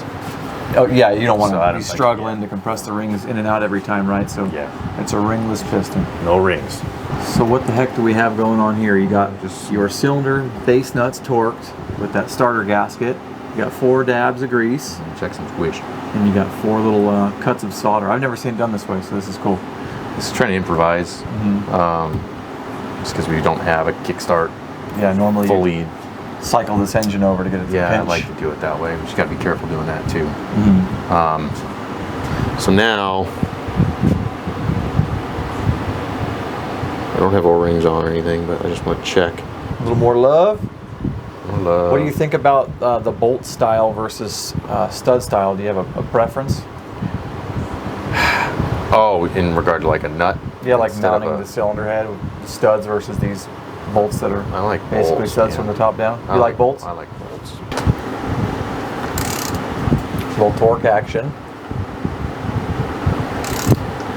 So is this something you want to do over and over, or once you get the math off of the solders, you can kind of just measure the other gaskets and find out? You don't have to do this over and over and over again. No. Just sort out what it is. Just add or take away, and in reality, we only have a few different options. Right, kind of like shimmy valves. Yeah, it'll get you close. And you are giving that a rock just to make sure the pistons kiss it all the way. Yeah, I'm hitting TDC. But I don't know if it compressed it. I might be able to just use the primary. Spin it. Yeah, and I got to Spin take it to win it. Yep, How much squishy these suckers got? didn't work. Didn't work? They're all the same as they went in. Yeah, All right, we're gonna see how the squishy went. and they Bust the sucker improvise off. our technique there a little bit just to make sure we compressed. Yeah, we ended up spinning There we go. spinning all this down here to get these to actually make sure they're smashed flat properly. Had to go down top of ports and then crank her over, and What'd you use to spin the engine over without the kickstart? just the primary All bolt right. down here. Cool. Instead of a 14 like this, well, that's not my 14, but this guy is. Yeah. Like I said, this is in lieu of not having a Kickstarter, but to ensure that the solders were smashed Bam. in the engine, Tony turned it over right here off the primary. Bam. Now we get to measure those little suckers. Yep. So we're top dead center again. You guys can see it, they didn't move at all. That's what the grease is for. Yeah, you don't want those dropping into a port, No, you into do the not. bottom end. 1.19 millimeters. Oh, you got the solder in there? I need to know. Yeah, and we're looking for 58 thousandths. 47 right now. Okay. We got to add a base to Add a that. base gasket. So what we'll do is we're going to add this 3 here, 0.3 of a millimeter. It's 14 thousandths thick. 18 thousandths. All right, your cameraman's slipping. I missed it, freaking but you camera dropped one in through another base gasket on second there. gasket. Is that the original lower base? No, or did you I'm pair changing the other it up two? a little bit. I'm pairing the other two. So is this a recheck? This is a recheck. Now I can definitely see the deck height did change. Mm-hmm. Crown of the piston's down a little bit lower. We're going to torque it down. Okay, round two. Round 2. Round two, double base gaskets. And now people will get to see the engine turn over. There you go. There's the solder. Just running through a few times. Make sure everything's been flattened. Click. Okay, then we take it apart again. There you go. Oh! Wow! I threw it on the ground. Okay, we got some squeeze. Nice and flat. And squeeze. Double check. Now, this guy was our thinnest in the last measurement. 58. Oh, That's the magic number, right? 58. that's the one we're going for. Gotta go to the very edge. I didn't cut this very flat, but Find a spot you like that says 58. just keep crushing it until it gets to that. No, we might be good. Chuck, I think we are. Perfect. And what are you doing there? You're dabbing something on there. What's the Just a little purpose of that? 1211. I go around the case halves where they come together, and then I just like to put some on the outsides as well. You kind of got a little bit extra on the center case meeting points and Yeah, where around the the- water jackets up front. Where the water jacket is, yep. Putting the stuff between gaskets. Yeah, just here. Same places or kind of everywhere? Just a little bit. Just so it'll stick together. Put a ring on it. Put a ring on it. All the singlers, all the singlers.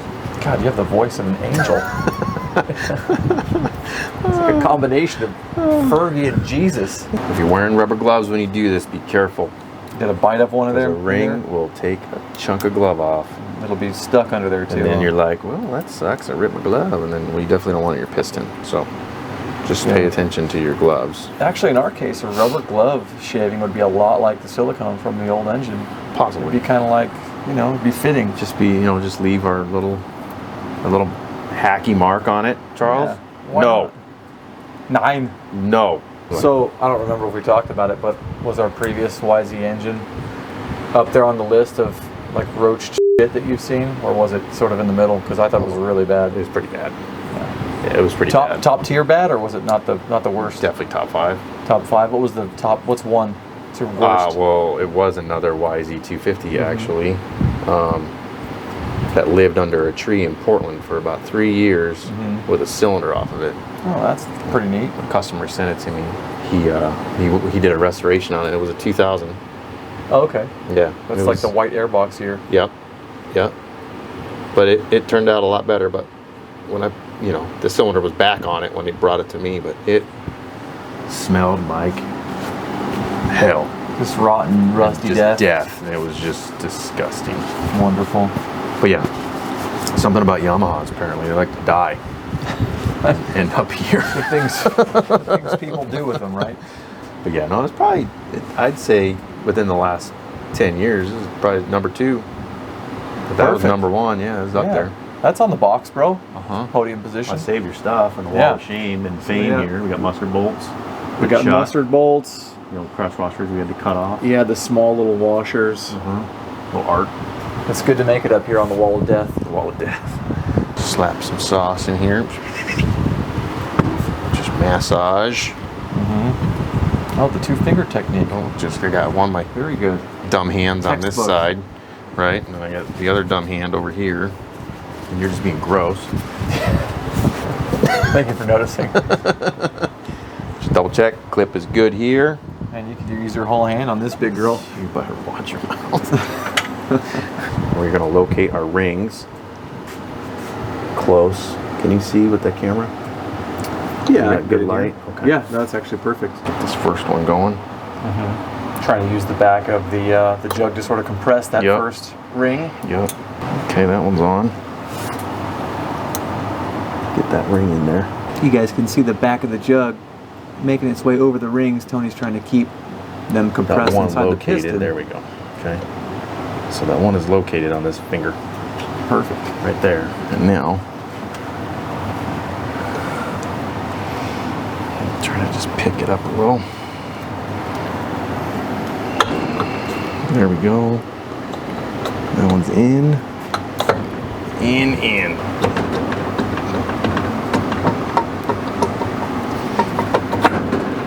Go to your home. Now, Checky.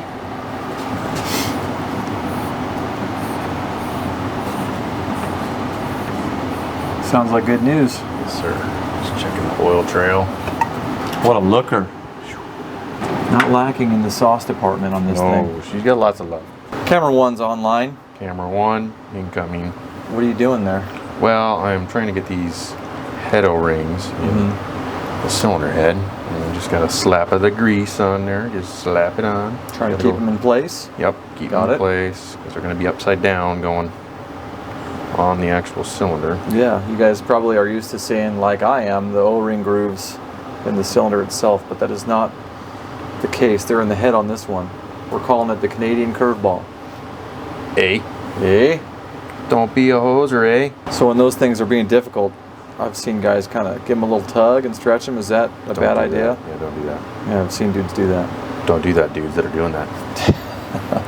Dudes don't do that. Dudes don't do that. I mean, so you just keep kind of working it until it stays? Yeah, and sometimes you got no matter the cost. No matter. 5 more cents in grease. Just stay put. This inside one was good. It was just this outside one.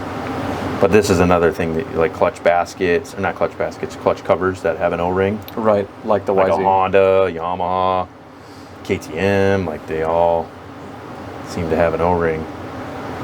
And if you use it, or you hit it with contact cleaner, it stretches it out a little bit. Oh yeah.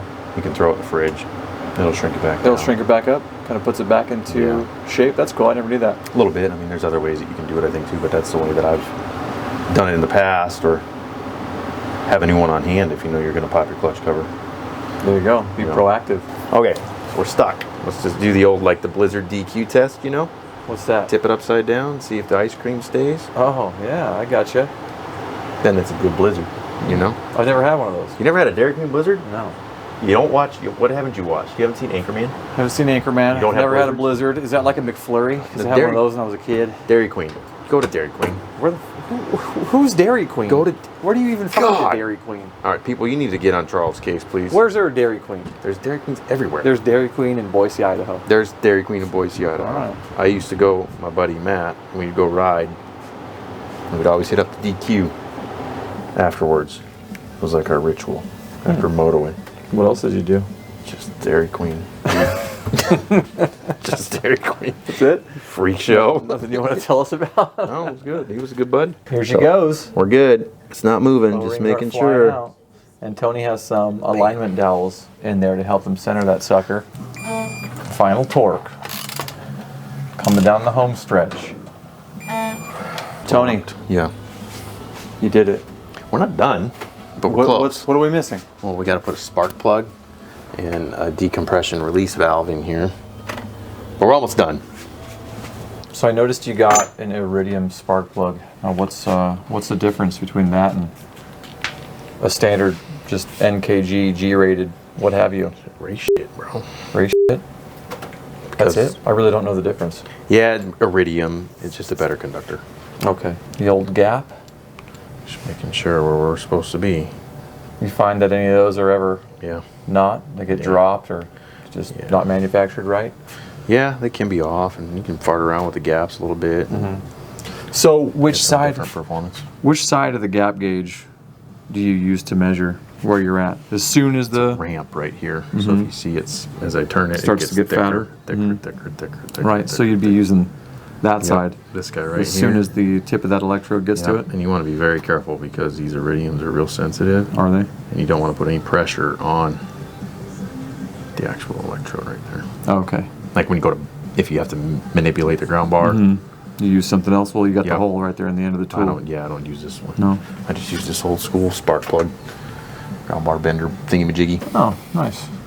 This technical term, you know, Looks like a prison shank. the bender thing. Yeah, I guess you could would work. Get out of jail with that thing. Slit a throat with a Good. 2000 some Hey, shit. this is a family channel. This whole time. Since when? Oh, you gave that some sauce too. I gave it some You sauce. sauced the tip of that bad boy. Sauce it up. So what do you got there? This is a decompression valve for this hog. Yeah, a hog it is indeed. So we go start it. What does it do? It just lets a little bit of the compression pressure out Make it a little easier to kick? of the compression of the combustion chamber. So yeah, when you go to kick it, it's just enough to fire, and then this will pop out. Gotcha. When it starts, I So believe. this is a lot like a choke knob Kinda. in function. Yes, you push it in to open it. This little taper countersink right here will open and let pressure out of this hole Or on you the push side. in to open. Push in, and then Okay. it'll close itself off when it starts. Opposite. Okay, the pressure's going to hold that out. Makes sense. Once That's it's why it running. would be in Yep. reverse, so to speak, from a choke knob. Yep. So push it in. It fires. Cool. Spits this out. I remember continuously breaking RMZ cases. 050607 right here. Kickstart. Yep, Kickstarter would just break everything off, and after the cases, I got the engine with the cases cracked, found some stuff on eBay, fixed it, put it back together, sold the bike. The guy cracked it on like his third ride. Finally, when I was taking the valve train apart, I had my hand over the cam, and I felt the auto decomp click back in. So it was always like in the wrong position. Yeah. So there was all that max compression on the cylinder, and it would just kicking wreck. it. You would just Yep. break cases left and right. Boom. So you push it in, opens it up. When it Right. fires, it goes Boom, spits it back out. Look at that logo. bada bing. It's pretty cool. Nifty. Absolutely sick. Uncle Tony's laying down the finishing touches. Only way to make this pop properly is to paint it black. A bit of black. All right, you ready for the big reveal? It looks like the engine is in for a surgery, like a cosmetic enhancement with all the blankets on I it. don't want to dribble paint on it, Charles. Bye-bye. Oh, careful. Bye, Everything you Felicia. do. Looks good. All right. That's it. That's it, man. There she is. Got to All etch her- that in. All her glory. Freaking sweet. So you want to tell the people why we don't have covers on this thing yet? I believe you have them at Sano Metal Finishing. That is correct. Right. Chris at Sano is doing something special for you guys, both sides. So she's going to be open for a little bit, but we'll have the cover soon. And would you say with that, the engine build has concluded? Yeah. I really appreciate everything you did, all the time you took out of multiple days to do this with me and everyone else watching. You're welcome, Chuck. That was fun. Don't make it awkward for Tony. Don't make it weird, man. See, he always does this to me, Yeah. and he No, knows I that I know don't what I like said. it. but we're here. Yeah, we're having fun. Chipping away on the Tony on camera thing. Yeah. You did great, dude. Thanks, pal. Seriously. Appreciate it. On the engine and the film. Everyone loves you, so don't worry about it. You guys are all right too, because I'm just a grown little man from Minnesota that's a quarter Puerto Rican. Chasing the dream. Chasing the dream. No, you already built the dream. Now you're just having fun with it. Gotta keep plugging away at it, though. Yeah, that's right. You gotta chase the dream, not the money, they say. Yeah, that's honestly the truth, because then you put forth your best work, and then imagine that, the money just comes anyways. It's a byproduct. Yes, sir.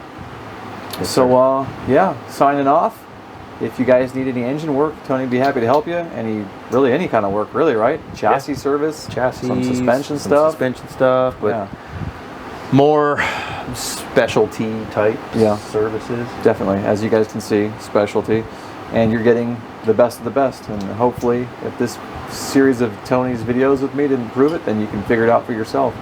Yeah, and if you don't like it, that's fine too. Yeah, that's true. Yeah.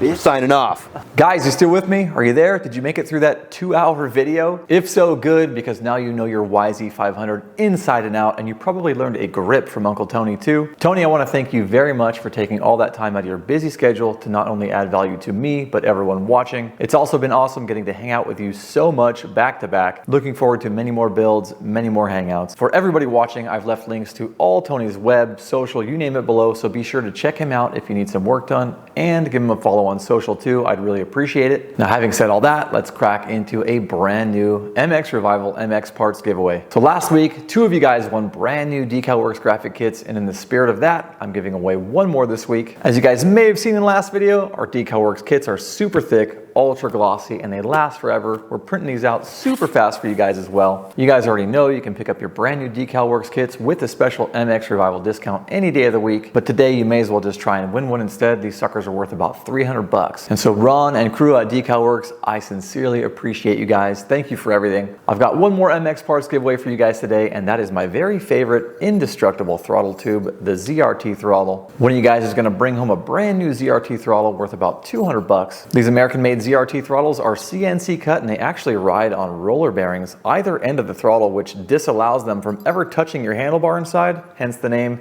zero resistance throttle. And it doesn't matter if you guys are MX guys like me or more into off-road and you run bark busters, we've got a ZRT just for you. My personal ZRT on my YZ450 is 3 years old, and it works as good as the first day I installed it. It's actually pretty mind-blowing. So guys, if you want to take a crack at this week's DecalWorks giveaway or win one of these ZRT throttles, you need to get yourselves entered to win our YZ500 Annihilator on mXrevival.com. That way when you enter to win the bike, you're automatically entered into all these MX parts giveaways just as an added bonus. And with all that said, guys, I am signing off. Thank you so much if you made it to the end of this video. It was a whopper. You guys already know that in episode 9, I'm gonna have some more trick parts for you. We're also gonna be installing your YZ500 engine into this badass chassis. And if your eyes aren't already bleeding from this full-length feature film, you can keep the YZ party by clicking right here on this video link. You guys can also get entered to win Annihilator right here. Help us reach our $10,000 donation goal to St. Jude Children's Hospital. So until next time, guys, shred safe, and I will see you soon.